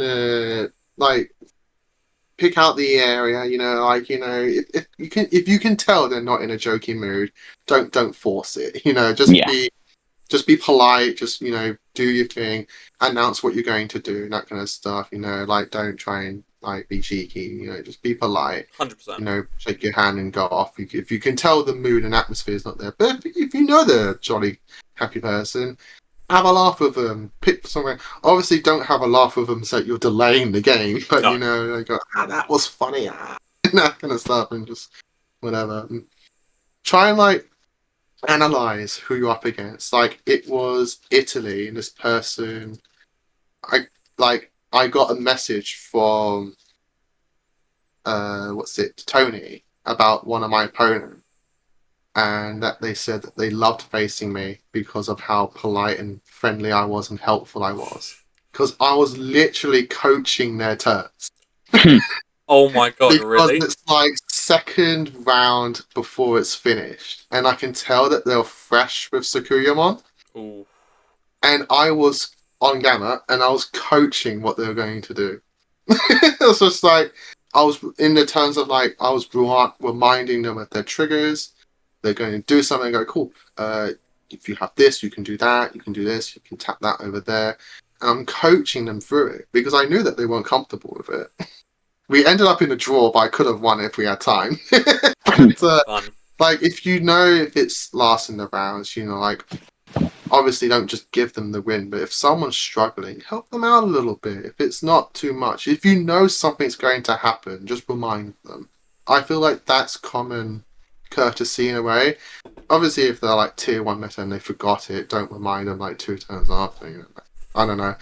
But if it's happening there and they're struggling, you know, like, oh, cool, do you want to... Are you triggering that? Are you helping doing that kind of thing? You know, because it looks good on you, it looks good to them, and you all then relax and you all have fun. If they're panicking, go, chill out, relax. You know, relax, dude. You know, like, you know, we're all here to have fun. I'd always remember that mandatory triggers are reliant on both players. Yeah, so I know it's super hard when you're thinking about things, but if you know something, have a look. Yeah. That's it, yes, have a look. If it's an optional thing, you know, you don't have to remind them legally. That's down to you. But if something's a mandatory thing, you can tell they're struggling. It's like, okay, cool, cool. That's now triggering. That's now triggering. What do you want to do first? You know, if it's memory thing, like just do it for them. Yeah. You know, like cool. That's a memory. Cool, do it. And I go, okay, cool. Yeah, thank you. Draw one. Say, oh, cool, draw one. Yeah, 100%. The amount of times I tell people you got to draw. Because people just forget. Like, you're doing so many things. And the first thing to go is always draw. I've done it. Everyone else has done it. And just go, oh, isn't that draw 1? Oh, yeah, it is. There you go. Cool. Yeah. Or did you draw for that card? No, I didn't. Great. Okay, perfect. Yeah. Because it's mandatory. So it is on both of you to maintain the game state as much as possible. You both can get a game loss if it's so irreparable. So it's on both of you to make sure. Like, you don't get any competitive advantage by not making your opponent not do a mandatory. That's it. They were going to do it, so you might as well help them out mentally. Just be like, okay, cool. So now it's 2 brains trying to do one thing, so there's less on them, and they can focus a little bit more. And if you can tell they're struggling, trying to like think of something, it's like, no worries, take your time. Take your time. Mm-hmm. You know, like sometimes that just helps, and they mentally relax. Because if your opponent's mentally relaxed, you can mentally relax. Yeah, because definitely. Now they're not stress panicking. Yeah. Because when you're stress panicking playing, you take time, but you're taking unnecessary time because now they're panicking, they're franticing. It's just like that's going to take more time. So I might as well help you out with your mandatory things, or just saying, "Cool, now you've done that, cool, right, cool, done. Now you can just focus on that kind of thing, and then it will get to your turn a little bit faster." Yeah. And the classic. Draw for Evo. Yep. Draw for Evo is always the best. Yeah. It's the one we always forget. One thing that I will say before we finish is one that I'm trying to now get myself to doing is having a dice saying what game it is. Yes, every time. So many times. I think I've even done this with you so a few times recently, Alex, where it's like, what game was that? Game 2? Game 3? I don't know. Yeah, you did this with Ben yesterday. You completely forgot. That's it. Just like, just gotta remember. So now I need to. I'm trying to get myself a separate dice. Just go. Oh, that's game 1. Now that's game 2. That's game 3. That kind of thing, because that is the biggest thing I think that matters for both players. Yeah. Because it's like that's the difference between a round loss. Very true. There are so many. That used to happen to be like years ago because I've been doing a dice for about over a year, like year and a half. When I was playing, I think first playing Belfi because it used to take so much time, and I won a round and I went, okay, game 2, and they went, no, that was 2-0, and I went, was it? Because I was just like I was trying to rack my brain, and I was like I did the and like I just had to remember. I was like, oh yeah, I did that combo in the first game. Yeah, this was game 2, and from that moment forward, I was like, right, I always have to have a dice because. Once you've played 7 rounds, you're like, when did I combo? When did I do this? When did I do that? That's it. That's why. That's it. Yeah, that's. I want to get like one of those triangle things that just says game 1, game 2, game 3 on it, and I can just like flip it around. Something like that. I don't know. Maybe someone can make that for me. But, Shane, if you're listening, I know you have a 3D printer. Well, thank you very much, Alex, for that question. Yes. As always. And also thank you for joining us for our main discussion. No, thank you for having me. Yeah. Thank you for being here. Yeah, that is the end of the episode. Joe, is there anything to add? I got nothing, I believe, to announce. Obviously, just stay tuned to the channel. You know, we got duels, decks, and everything like that. I'm trying to get through decks that have changed post ban lists. I know just recently you all seem to enjoy the Sakuyamon post ban list, so stay tuned for more profiles on those. Obviously EX10's coming out, so stay tuned for some deck box openings for that, and obviously future profiles regarding those. And I think that's it. Alex, do you have anything to promote for your own channel? No, just keep posting locals. I'm going to locals on Monday. This will obviously come out after that, but there'll be more videos of the most recent locals playing. The last one before EX10, right? Is EX10 next week? I think so. Yeah, we haven't got a pre-release because it's an EX. It's EX, yeah. But yeah, I think that I comes thought out they 18th, would do it because they're now doing it as a release event, not pre-release. No, what's it? Ethan mentioned yesterday that because it's an EX set, there's no pre-release. But he says if enough people on the day want to play to do something, we can sort something out. Cool. So it's not too much of an issue. Nice. But I don't know. I can't even remember. I think EX was weird because the DMs though, so we actually had eggs. Like we actually had. Yes. Yeah. That's the reason I think that one was special, wasn't it? That one that was a special kind of like thing. But yeah, I broke 100 subscribers on my channel, so thank you very much to anyone who subscribed over there. There we go. At some point, I'll start doing high quality videos, but you know that'll be when I'm not working every other day. We've got the audio down. Your little microphones, which you need to send me the link to that. Those are really good. Sorry, it's making its way across to you after this. But yeah, I'm having fun. I'm having fun with Digimon, and everyone else seems to be having fun with Digimon, and that's all that matters. Yeah. Long live the game, John Bandai. Long live the game. Long live the game. All right. September 19th, apparently, is the release date for EX10. September. Okay, we got a little bit. Wait, when? September 19th. So not next week, the week after. On Friday. Oh, wow. Can't wait. Payday, so I can pay for my boxes after payday. Nice. All right.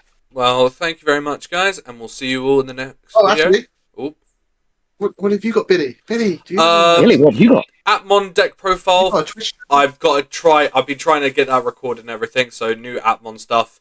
Probably Appmon deck profile for EX10 when that comes out, and for next month. I know this is a little bit ahead of time. But for next month, on the 16th, I will be streaming all day, probably till 4 p.m, from about 6 in the morning, because that is when Legends EA for the Switch comes out, and I will be streaming that entire day. So please come and join, just chill and chat, whatever. But I'd really love the support for the new game, and I've been trying to get more streams going and everything. So, yeah. Please come and enjoy that if you can. Like, I'm going to be playing it because, well, I'm going to be playing it, so I might as well stream it. So, alright. Alright. Well, thank you very much, everyone. Thanks again, Alex, for joining in. And we will see you next time on the Applink. Bye. Bye.